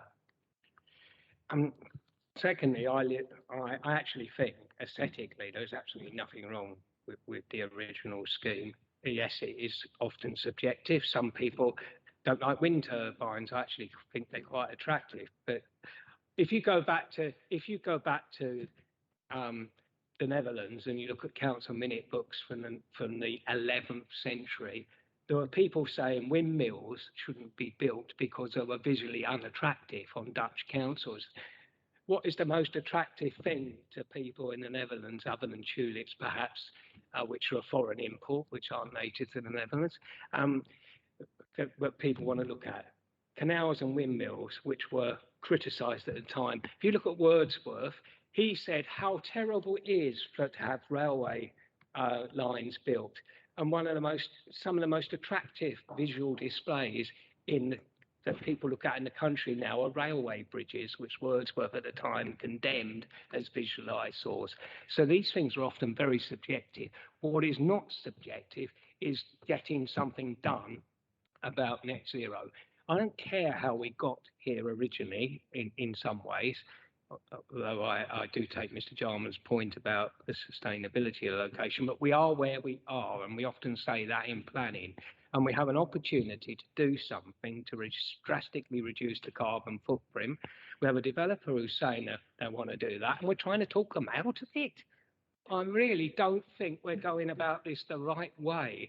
I want to go back to the original scheme, and I want to move forward with that. Sorry, I'm not approving this change. Okay, obviously, hear other councillors speak, but I would say as an officer, I have to follow policies, national and local, but your own policies also talk about preserving and enhancing the quality of the environment, particularly around heritage. As I said before, this is right next door to a conservation area. We do ask for good quality materials in Maidstone. Clay tiles, I think, are vernacular. I think they're attractive aesthetically, but they also weather well. They're a lot better than rendered panels and fibre cement tiles. However, I get the tide of words. So why don't you reflect that in your policy and say that there's such an emergency that we're not, because the developers would much prefer not to provide natural slate clay tiles. Of course they would. Mr. Jarman, if I can come back on that, Councillor Harwood, myself and other members of this council have been consistently arguing for our policy to reflect these issues. It is our own policy department, office, not development control, who have been resisting that. And I'm fed up of people not in this room, but elsewhere in the council, preventing action on something. We have declared a climate emergency as a council. There is national government is urging us to act on this. I think we're covered in policy terms, frankly, and we should actually do what the government is saying we should do and take this issue serious. Sorry, Councillor English, I'm agreeing with you, but I must admit, from an officer point of view, you know, we do need that clarity because it's very undermining. As you know yourself, from your years of experience, developers will never want to provide good quality materials. If you give them a choice, they're always going to go down this route. But if that's the route you want, then, as you quite rightly say, reflect it in policy. Right, we've had some profound views from Councillor English and from Councillor Harwood. Just to clarify, I've got Councillor Kimmins, Mumford, Cox, Russell and Jeffrey who all wish to speak on this, and Councillor McKenna. Right, so Councillor Kimmins next. I will take it as a compliment that you didn't see me because I've lost a little bit of weight, and I'm sitting behind Tony tonight rather than Clive. So thank you very much for the compliment. Most of what I wanted to say has been spoken by these two. One thing I did want to say was I love the word which the applicant's advocate mentioned, Mr. Blithyn, a design virtue. Well, that was good. I like that. But I can't see why it is that we keep putting red tiles up everywhere. I mean, I know we used to manufacture handmade tiles in Kent, you know, the Kent peg tiles. But there's other tiles that you can use. It doesn't have to be red. And if it's a black tile, surely it would disguise the panels. You can't see the panels so well if they're on top of black tiles. You know, I'm just saying. I might be stupid and I might be speaking out of turn, but you know that's how I see it. And I've seen black tiles all over the place. Thank you, Councillor Kimmins. Councillor Mumford.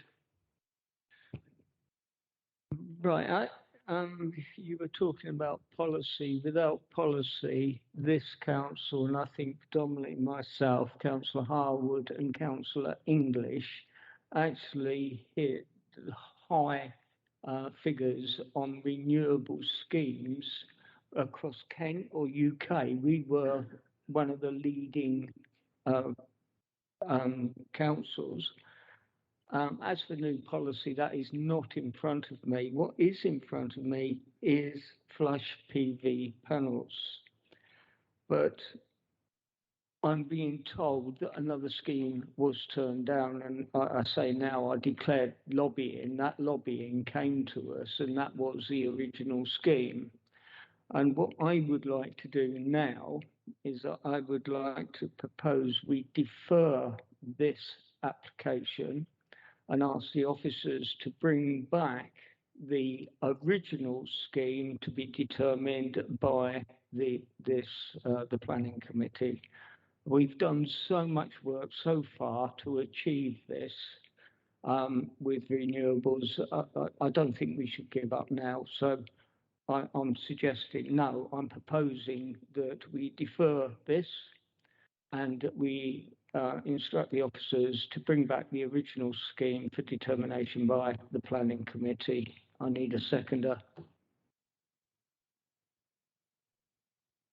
Councillor Harwood. Before we go to the vote, I'd just like to hear what the other councillors who wish to speak have to say. Got Cox, Russell, Jeffrey and McKenna.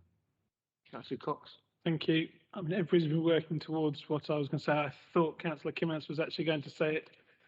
My Facebook and phone is inundated with slates that are PV slates.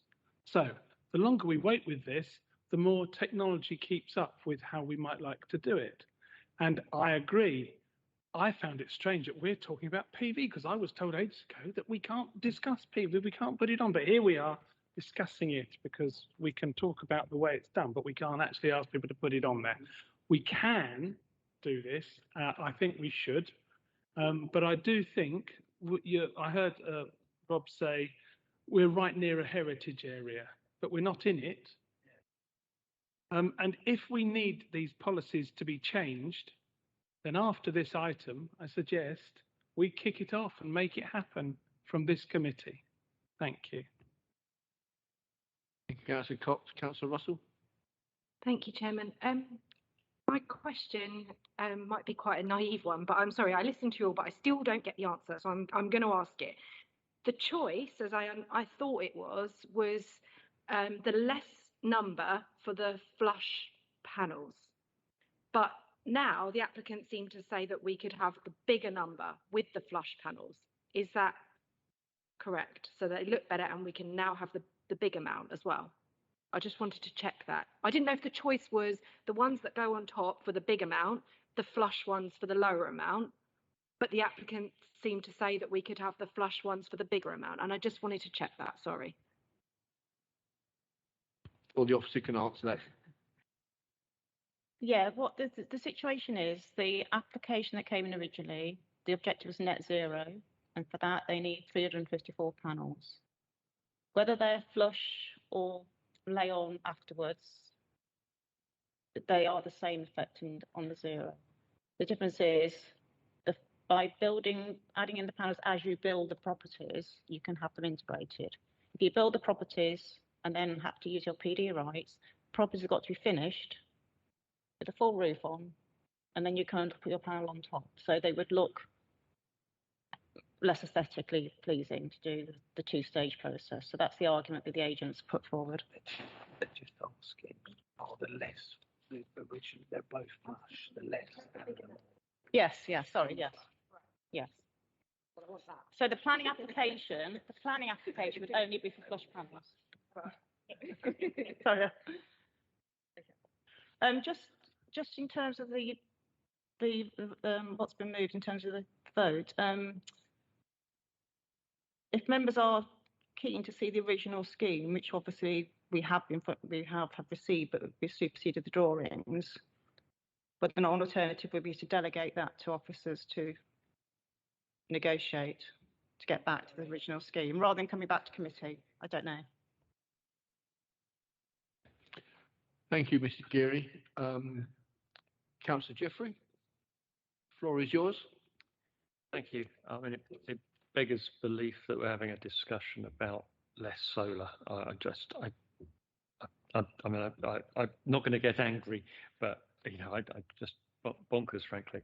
I mean, last night I spent an hour arguing that we need a change of thinking in the council, and I kind of won a bit of that and lost a bit of that. But the discussion and the papers kind of exemplify that we urgently need as much solar as we can get. I think it is unclear from the papers, and I'm comfortable with a deferment because I would actually like to see what's been recommended in kilowatt hours terms. The difference that is being proposed is not clear from what I can read, and I want to see it increase, and I'm sure it's not increasing. But it's just the number of solar panels itself is a random number almost. Let's have some facts against this, some kilowatts and so forth, so we can actually see what was being proposed in terms of that change, and then we can really oppose it properly. Interesting, Mr. Jarman, want to come back on that? Yeah, I'd agree with that. And, given the debate tonight, as Councillor Jeffreys is talking about, presumably what you want to see is sort of maximum energy efficiency. So, building control 5 days a week, calculate SAP standards, and I'm sure the agent has got experts who've worked out exactly what the SAP rating will be. So we'll be very interested to see those. Interesting. Right, Councillor McKenna. Thank you, Chair. Yeah, really strongly agree with what lots of the other councillors have said, and I won't even dare to try and explain it in a better way. Now, Councillor Clements might have thought he was naive, but this may sound really naive. Whilst I understand deferring a decision, is there no way we can make this happen this evening so we can actually make a decision, to start progress and not defer it? I think, we should have more developers that want to do this. I just naively, is there any way that we have a mechanism? I think it's quite clearly we want the original amount. Is there no mechanism by way we can make that happen? And again, naive question, I understand, but if there's a way of making it happen, it's clear that I think there's an attitude that we want it to happen. You can defer, or you can give us delegated powers. It's quite clear where your priorities are. I would situation. It's coming back to committee, and we will make a determination at committee, in my opinion, because given how we got to this situation. So defer it, bring back the original scheme. Councillor Mumford. Yeah, it's my proposal, and I agree with Councillor English. I would also like a comparison put into the proposal of the two schemes to accommodate what Councillor Jeffrey is asking for. Otherwise, we haven't got anything to go on. So if we have a comparison of the two schemes, but we can only decide on the scheme that's in front of us, that's our problem. But the agent did say it had gone out and it been fully consulted, so I don't think we're delaying anything. And if that is the truth, which I've got to believe, then we can delay it for one cycle and bring back the original scheme, compare the kilowatt hours and whatever more we need to do against the scheme that's in front of us now. So that's what I'm looking for. And can I also propose that we go straight to the vote now, please?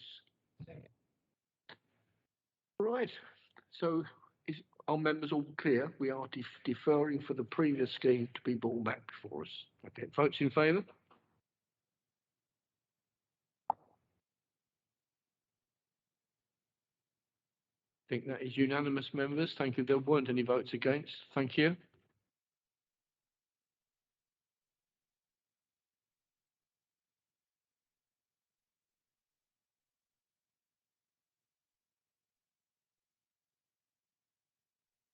I think we should better get through the last two applications. I do want a break. No, Mr. Chairman, I was being flippant. Okay. I just referring to the 2 hours of notes I got on the Brenchley Gardens application. Right, item number 17 in the running order, page 62 on the agenda, Pine Lodge Cottage, and I'll ask Mrs. Chaplin to present her report. Oh, it's going to be Rachel. Sorry, I've got you down for that one. I don't know why. Thank you. Pine Lodge Cottage. Oh, I don't. I must have written it down wrongly. Sorry, my mistake. Sorry. Are you ready? Sorry, I must have got that wrong. Thank you, Chairman.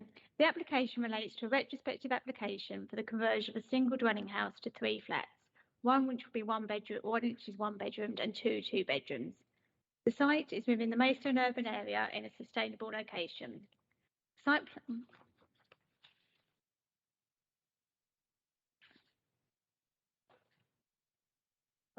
Slight delay.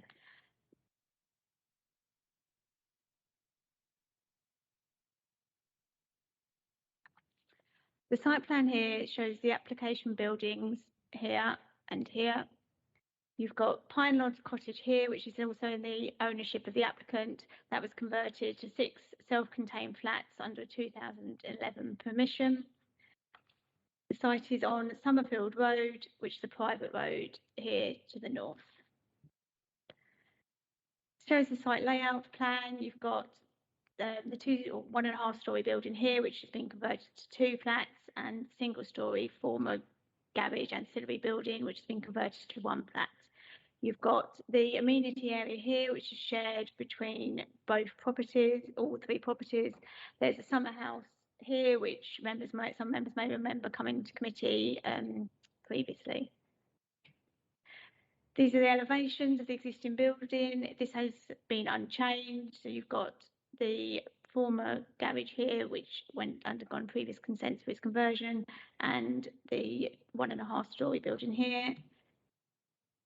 Internally, you've got the 1-bedroom flats with the bedroom, a lounge diner, kitchen, and a bathroom. In the 1.5 story building, you've got a lounge diner on the 1st floor with a 2-bedroom unit with a kitchen and bathroom, and mirrored on the ground floor. The only external changes are 2 existing roof lights have been relocated and 2 new windows in the ground floor rear elevation. This shows the application site from the road. So you've got the 1.5 story building here. So you've got a flat here on ground floor and 1 on 1st floor and 1 flat in this part of the building here. You've got the amenity space to the left hand, to this side of the picture. You've got sort of Pine Lodge up here, and you've got the existing access from Summerfield Road. The proposal would not result in any visual harm. There'll be no external changes apart from the windows mentioned. The internal arrangements of the 3 new dwellings would have an adequate standard of amenity, and there won't be any harm to neighbouring amenity. No highway safety harm would result, and the proposal is considered in accordance with policy and guidance. The application is therefore recommended for approval, subject to the conditions in section 8 of the report, with 1 amendment suggested, which is the removal of condition 1, the time limit condition, because the application is respected, so it's not necessary. Thank you. Thank you very much. We don't have any public speakers, so I'll go straight to Ward Member Councillor Jeffrey. Thank you. I called this in. There is some local concern about the level of development on this site, and some concern that and a desire to see the decision for the application made in public. So I was happy to call it in. I am happy to support the officer's recommendation. I would, however, like a minor condition or something added, because there is some concern about the lighting levels on this site and the buildings, and the intrusiveness of that lighting on neighbouring properties. It is a really dark road, and there's also concerns from the residents that there isn't enough lighting. So there's a balance to be struck, and it would be really nice if there could be some delegated condition or power there to make sure that the lighting is appropriate for the area. But otherwise, I'd like to propose we agree this. Okay, is there any further detail you could give us about the changes that you'd like to the lighting, or do you want a condition, or do you want a condition amended or altered in some way? I would simply like the lighting to be checked by a competent officer that it's the right level of lighting for that site, because that's one of the main things that's been flagged to me. Thank you, Councillor. We could add a lighting condition which would ask for details to be submitted prior to any additional lighting put on the site, if that's acceptable. Thank you. I just want to make sure it's fair for all parties, that's all. Happy to proceed on that basis. Do you have a seconder? Councillor English? I thought you wanted to speak. Got it.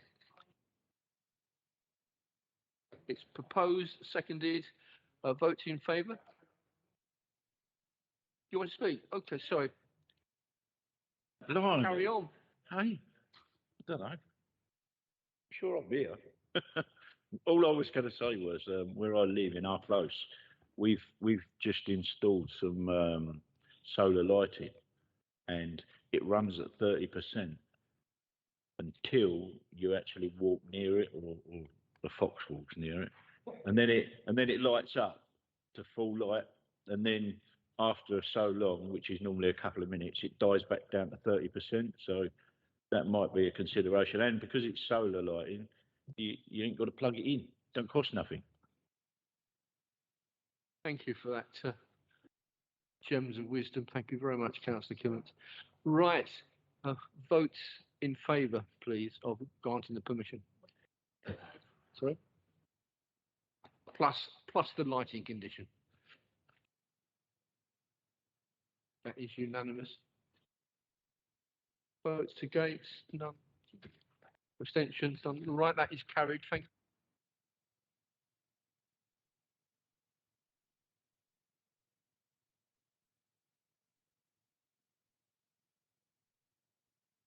We now rush back to item 13 on the agenda, planning training. I'm sorry. Oh, Brenchley Gardens, sorry. I've nearly missed you off, Mr. Timms. I'm sorry about that. Item 10, running order, Brenchley Gardens. Thank you, Chair. So the application seeks change of use of the former public toilets to use as an office for the police and storage of street sweeping equipment and a mess room for Maidstone Borough Services. The buildings within the Chillington House Conservation Area that you can see here, the brown line around the outside, which goes around Brenchley Gardens. Buildings top right corner, and you've got listed buildings as well. So the main consideration is the impact on those heritage assets. Just some photos of the building there, but limited works proposed. Bricking up some of the windows and doors on all elevations, 4 new large windows with roller shutters. Moving a door, putting a roller shutter door on the east elevation, and some minor changes to hard surfacing. As we say in the report, the changes are considered to be acceptable, whilst the roller shutters will cause a low level of harm to the conservation area in our view. It's considered to be outweighed by the public benefits of bringing the building back into use and a use by the police that may help reduce antisocial behaviour. And we recommend permission. Thank you. Thank you, Mr. Timmins. No public speakers, so I go straight to Ward Member, Councillor English, and then Councillor Harwood. Right, well, I'm sure Councillor Harwood is going to make some general comments about our approach to the park. I have to say, I do support this application because I think on balance it will have a significant public benefit. I do have to say it's a nice change, though, for Works to Brenchley Gardens to actually come before this planning committee, because this council has done a lot of work in that park over the years without planning consent, and it is a listed heritage park. It's unique outside London because of its designer and design, and we have done a lot of damage to this park over the years, including the unauthorised filling in of the pond in the park, simply to make life easier in terms of litter clearance, which without consulting members, regularly works take place to this park despite committee decisions elsewhere in the council that ward members should be consulted on them. Regularly works take place without any benefit of consultation or planning consent, and that is quite unfortunate in a listed park. So it's a pleasant change to actually have a planning application in Brenchley Gardens come before the committee. But I suspect that's only because it was myself and Councillor Pearl, as he was at the time, who actually, and Councillor Nagy, that actually suggested this project in the first place. So many years ago, but not this particular planning application, I hasten to point out. We have not been involved with the planning application, just the concept of having a police station in the park. Some people were more on the loss of the toilet, which was strategically located, but we have gained 2 extra ones in the railway station. So I suppose does balance out. But I have to say that having this building derelict and unused, run down, and an eyesore has been difficult. I personally, I don't really like some of the design features of this building, but overall, I think there is a significant public benefit, and therefore I would accept it, and therefore am in favour of this application. So you are proposing permission? Yes, although whether Councillor Harwood wants to amend it in any way, we shall see, because I know he wants to speak on it. Councillor Harwood, are you seconding and have any further comments? Thank you, Chairman. I'm not seconding really. I mean, I think there are some really big issues at stake here, which aren't really for planning committee. I think having a public park with no toilets in, well, we've virtually got a town with no toilets in, and I think that's why the little nature reserve I look after by the High Level Bridge, because the footway that runs along the edge, about a metre from this building, is actually in North Ward, so it's very close to my ward. There is human waste in it now, there is human waste in it the entire time, and I think there's a council policy issue around the absence of toilets in this town, particularly a town with such a big street drinker population, and some of the and other issues that we've got. However, I come back to the other point that, as Councillor English stated, this garden is the only example of an Alexander Mackenzie park or garden outside of the capital city. And the way this basically heritage asset has been treated over the years is appalling. I mean, and this is not even going back over decades. You know, when I was a boy, I spent a lot of time in Brenchley Gardens, and some quite good times in Brenchley, and it was a beautiful park. It was full of trees. It had a pond. Now it's got these dystopian, like 1984 loudspeakers and cameras everywhere, and it just is menacing and grim and dystopian. And I don't even like walking through it. In the olden days, where Mackenzie Court was, there was a wood, and there was a wildflower meadow at the bottom end. And now we're in 2023, and it is the most grim place. And I just wonder how we got to this state that we're having to put police facilities into what was an attractive, beautiful garden. And I don't see the same issues in parks in inner London. I don't see the same issues in parks anywhere else in Kent that I'm at all the time, in some really, some perhaps tougher neighbourhoods.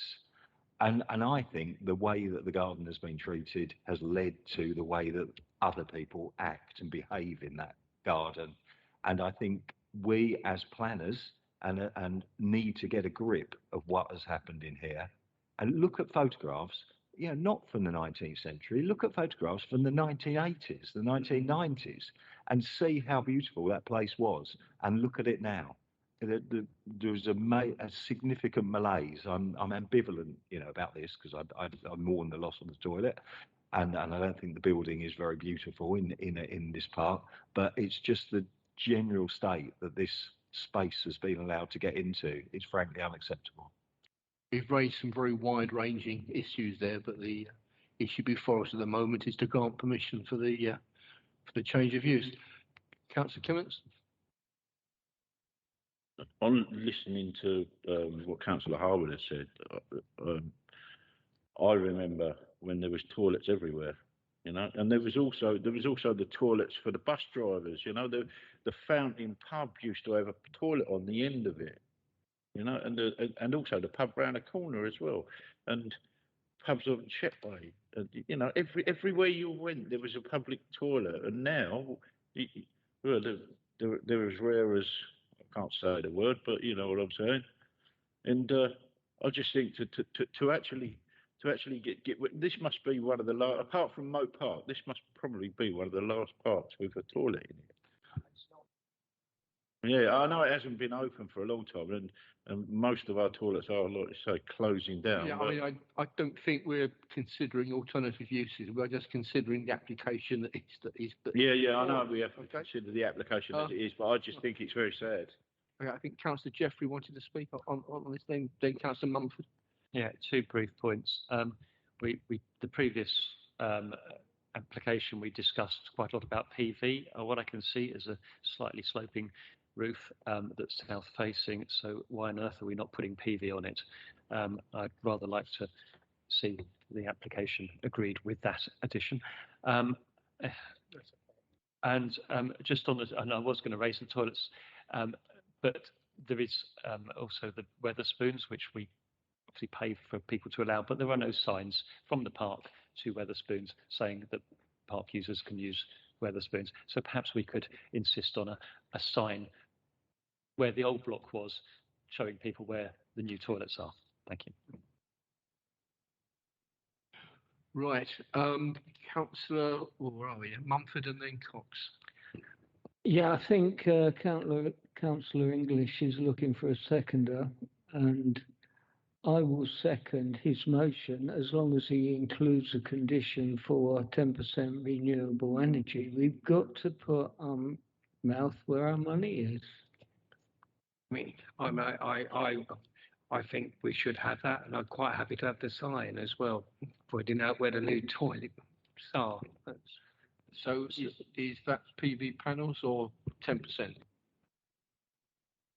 10%, and then he can decide on whether that's going to be some form of heat source or whether it's PVs. It's up to whoever's designing. I know you've got heritage assets there. All that was said on the last application, I'm taking to heart, and I believe we should do it. John? Yeah, purely clarification based on the question you asked, Chairman. So if we said 10% renewables, I'm just trying to go with the flow here. As I keep saying, that could easily be achieved through insulation, but I understand, based on what Councillor Jeffrey said, that you simply want solar panels on the roof. Look, I personally think that in terms of moving the original motion, I really don't care how we get to the 10% on this particular building, as long as we do, to be honest. We use the best method available, in my view. But that's renewable energy, not fabric of the building. It might be that you don't use a solar panel, but, you know, there are other forms of renewable energy. Yeah, Mr. Timms and then Councillor Jeffrey. Yeah, I think I think there's a big risk putting 10%. If it's not solar panels, it's ground source heat pumps, that sort of thing. There's then archaeology, and I just think if you can impose this condition, and I've got a strong feeling they won't be able to comply with it. I think there's issues of trees shading, questions over the suitability of the roof. So I think you can impose it, but I know they've got grant money that they need to spend soon, and I think they get permission that they potentially can't do. Well, I wasn't trying to be so specific because I had my doubts about whether the roof could take it.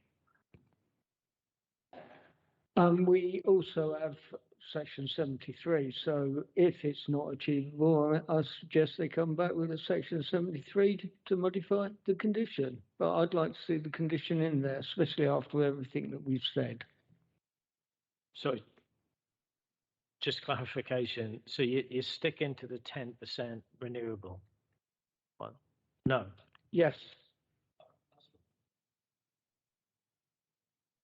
I don't feel that strongly about it, but one of the practical problems we have with all this is 10% of what? So as Richard said, I think if you want to do something, it would be far simpler just to require solar panels on the roof. If that's the officer's advice, I'll follow it. Okay. And I'll go with Jeffrey, that as well. You're still wanting to speak, Councillor Jeffrey?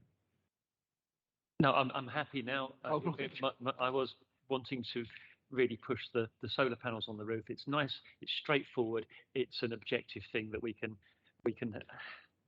do. Solar panels on the roof, then. Has been proposed. Has been seconded. Oh, sorry, Councillor Cox. Nearly forgot you. Sorry. Can I have a very quick question and then I'd like to make a statement? When was that photograph taken? Late spring, early summer. Yeah, that's what I thought. Is there any landscaping on this? Because that has been gutted. All of that vegetation around there, I believe, has been taken away. When we're being told about renewables, remember, this was a toilet. There is probably no insulation in those walls. There is nothing going on there, yet it's going to be a police station where people have got to be sitting, heating it. Then it'll be cold outside. It does need to have the correct insulation as we're being offered before, I believe.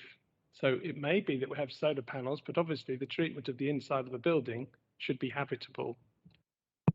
Yeah, sorry to come up with this detail, but if it's going to be a police station, they're going to need plumbing and electricity, so they will need building regulations. And that is far superior to anything you impose. Yeah, on the landscaping, condition 5, because the only change to the ground is taking a path out that you can see there, putting a new path in.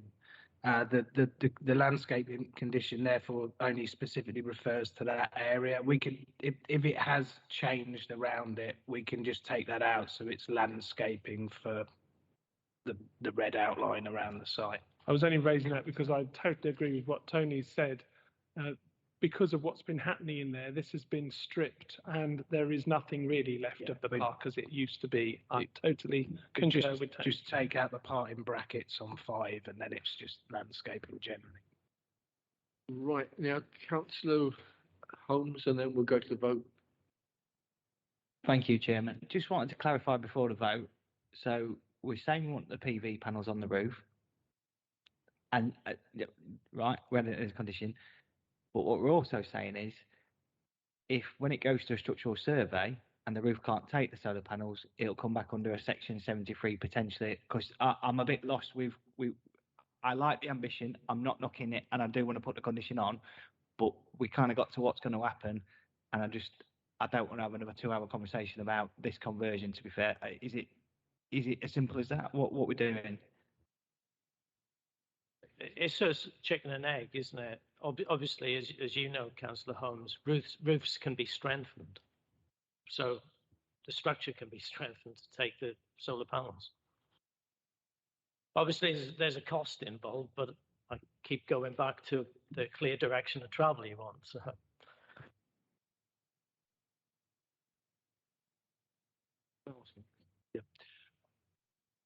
Yeah.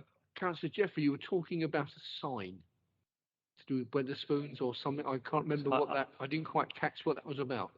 I just want a sign somewhere there where the old loo block was, pointing to where the new loos are, i.e. Wetherspoons station. Oh, whatever. okay. That's all. Nothing more. Street sign, right? Okay.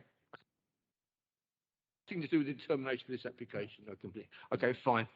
Okay, can we now? So we've had a proposition, it has been seconded. Votes in favour of granting with the PV panels.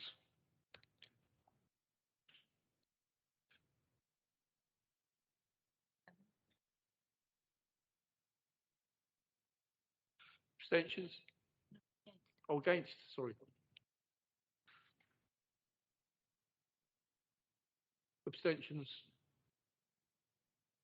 Thank you, members. That is carried. Thank you.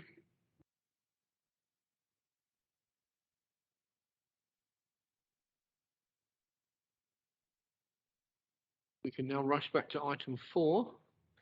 No, item 14. 13. Planning training. Item 20, which was that? Yes, we have done item 20. That was approved, subject to some variations to the conditions. No, it was dealt with earlier in the evening. Okay.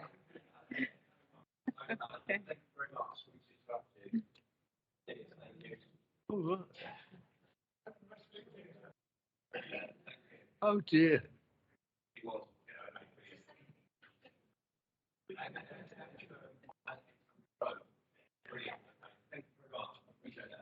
You. Yeah.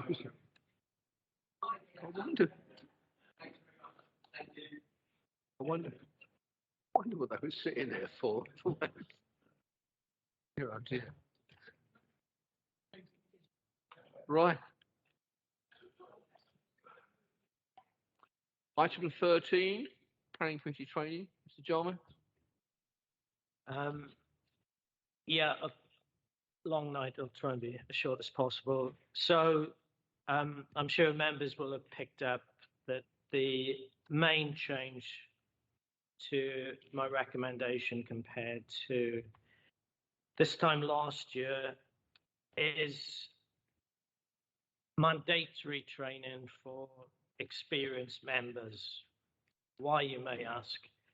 Well, because of the new constitution, or relatively new constitution. A quote from the constitution, paragraph 2.2.6, new members must receive training, but the program may include training provision for experienced members no training provision for experienced members unless there have been relevant changes to legislation, policies, or guidance. Well, to be honest, I can't remember a week where there hasn't been a change to either legislation, policy, or guidance, or usually all three of them. So I know that'll be unpopular with some, but for instance, at a local level, there has been an examination into a local plan review. That might start up again, but nevertheless, there's been seismic change to local policy. Biodiversity net gain comes in on the 1st of November, so that's legislative change, that's policy change. There's case law all the time. So I'm basing my recommendation for the mandatory training, and it's just one session, on the Constitution and the fact that planning is forever changing. Councillor English. That was not meant to, I know because I wrote most of the Constitution along with Councillor Pearl, that was not meant to mean that we'd go over the basics of development control procedures for new members. It does not mean that we go over the basics of planning enforcement or making a local plan every year or every 2 years, because frankly, that is not needed. And I haven't said this. No, but I'm just saying that because it needs to be made clear. And I'm not disagreeing with you, Mr. Jarman. I'm just saying that we need to make it clear. Now, what is needed for members who have some experience of the planning committee is covered by option 2, frankly, on this report, not the option 1 per recommendation. So if members look at page 12, that is clearly what the members of the Constitutional Working Party, Democracy and General Purposes Committee intended. And if we need to go back and change the Constitution when we review it later in this year, that's what we're doing to make it clear. But because you see option 2 on page 12.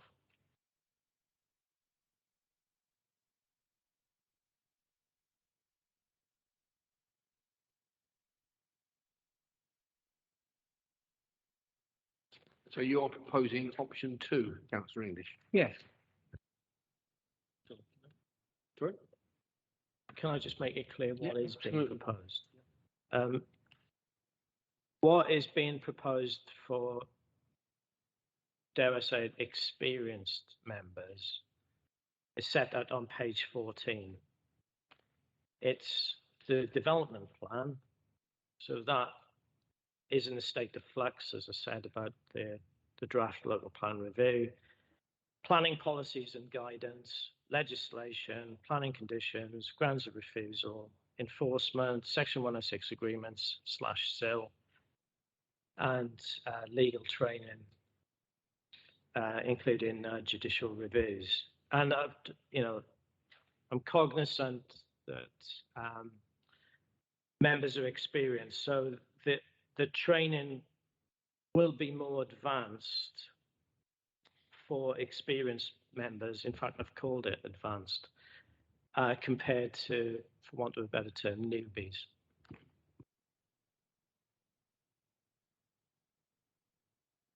I'm sorry, but this is why I was talking about the other option. Look, I'm looking at this. There is no need for anyone who's been here for any length of time to do training on meaning of development, permitted development and enforcement. I've done that so many times that I can present the course in my sleep. And so I would say that neither do we need to talk about some of the other issues there. So I think that if you are going to go forward with what's there on item 14, page 14, it needs revision, which is why I was talking about option 2, because as it stands, I think it's just going to waste an awful lot of people's time, because we don't actually need to go through the same lecture on use of conditions that I've had 13 times.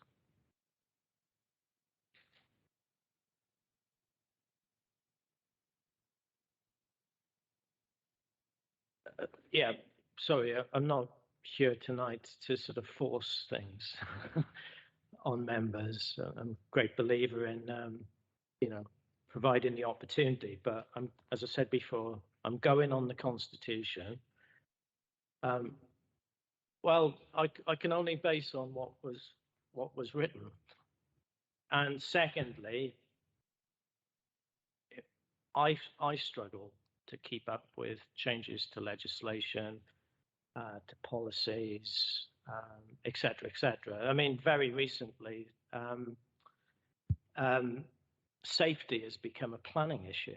It's not just, over to building control. It's safety is now a planning issue. I'll be very honest. I'm not 100% on that. I'm probably 50% if at best. So I will sort of tailor it. And that's why I've tried, I don't want to be patronizing to people either. That's why I've tried to tailor it to more advanced training, but I don't want to write an encyclopedic, list of exactly what subjects will be discussed. And it is very much a discussion as well. I'm not there to be some kind of school teacher. Can we bring some other councillors in? Is Councillor Russell? Tailor it, make it advanced. I'm never opposed to CPD. I never pretend I know everything. So yeah, I propose as per the papers. Which option? Because there are 3 options in the papers. I will vote against that because I don't believe it. I believe that it's a complete waste of the council's time to be doing it. Councillor Cox. Thank you very much. Just like to raise a point before we do vote or get a seconder. You say on page 14, it says for new planning members and substitute members.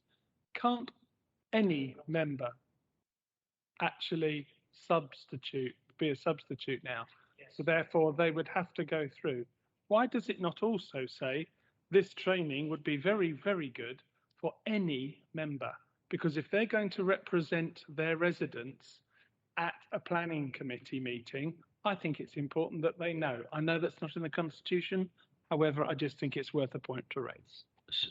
Sorry, Martin, I totally agree with you. And in paragraph 2.4, no, as clearly as you've said, I'm conscious that even if you don't sit on planning committee, not even as a sub, you know, councillors are notified about planning applications in their ward, and 9 times out of 10, I'm sure your phones and your emails are read with people complaining about planning applications. So we're opening up to everybody. Like Councillor Russell said, you know, it's, you know, I find it a bit awkward. Don't want to be patronising, but I'd just strongly recommend you attend this single virtual session. Issues do change. There's High Court judges, there's High Court decisions, there's all sorts of changes. Everything is continually altering. And also I think it's good for visiting members who are not on the planning committee, who come along to speak, to know something about planning. Right. We do what the Constitution actually meant and talk about the changes. I don't want to sit for another basic lecture on the use of conditions, which we've had, you know, and, you know, it's not, yeah, because the different level of experience of some councillors, it's very hard to pitch the same lecture to all of those people, and it needs to be a different lecture. Sorry, that was the point of splitting the training. As I said, I feel a little bit uncomfortable sort of saying basic beginners training, but I have called the experienced member training advanced. So I'm trying to make a distinction. If councillors don't want to learn about conditions, I can cover it in 1 minute by saying there's 6 tests. Might I just ask then? So Rob, you're saying Tuesday the 12th is for beginners and anybody who wants to go back through it. And the 26th is for those who feel they don't need all of it, but they need filling in on the updates. Martin, basically, for the mandatory training on page 14, I will go, and hopefully I'll colleagues as well. It's not going to be just a Rob Jarman show. You know, I will go into more detail on certain things, and I won't go into more detail on the meaning of development, to pick on you, Clive, with you, and loads of detail on conditions. But what I probably will do more so is to go on to more details, say on SIL or biodiversity net gain or recent court cases on enforcement.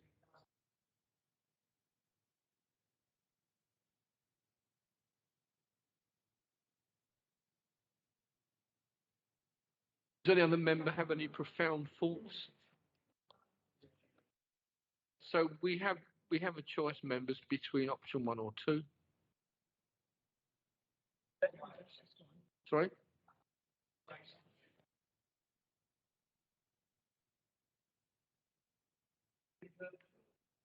It is. It is virtual.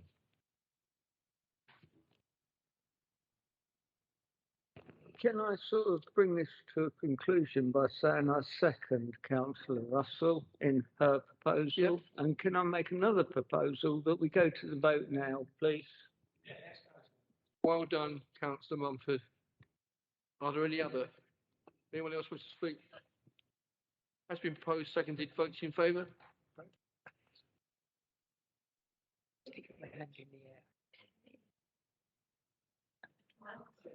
Steve's broke with much breath with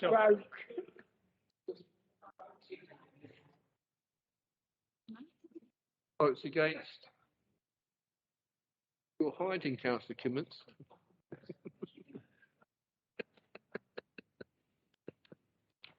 Councillor Commands, we can't see if you're. Sorry, we couldn't see your vote. You were sitting back. We couldn't see you. If you. We couldn't see your hand up, Councillor Kimmins.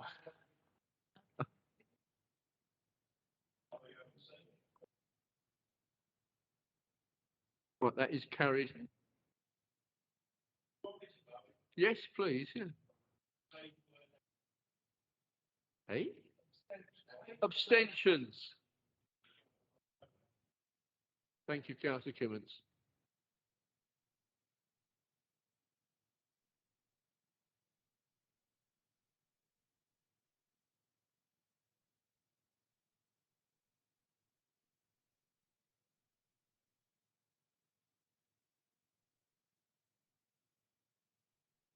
Is the appeal decisions? Yeah, the appeal decisions are mixed, but numerically they're in our favour.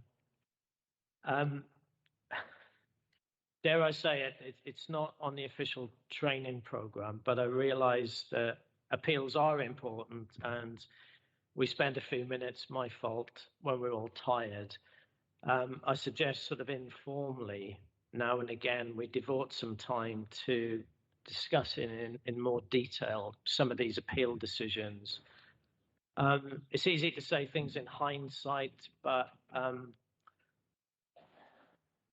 the Pear Paddock one in Yalding, but we got an award of costs against us, to be straightforward about matters, because the inspector basically said, you've refused this under delegated powers before you have a go at me. You've refused these new caravans, but there's already some existing caravans on site, so it doesn't quite add up. So we got costs against us. So as Councillor Russell said, I think every day is a school day, so I think we can all learn from these appeal decisions.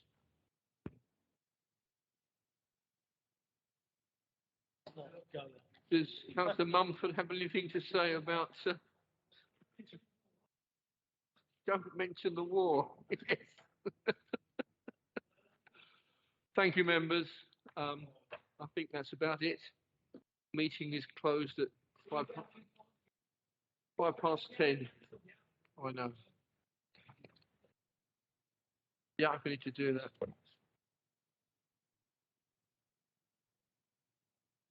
Yeah, I'll get that. I'll do those. Yeah.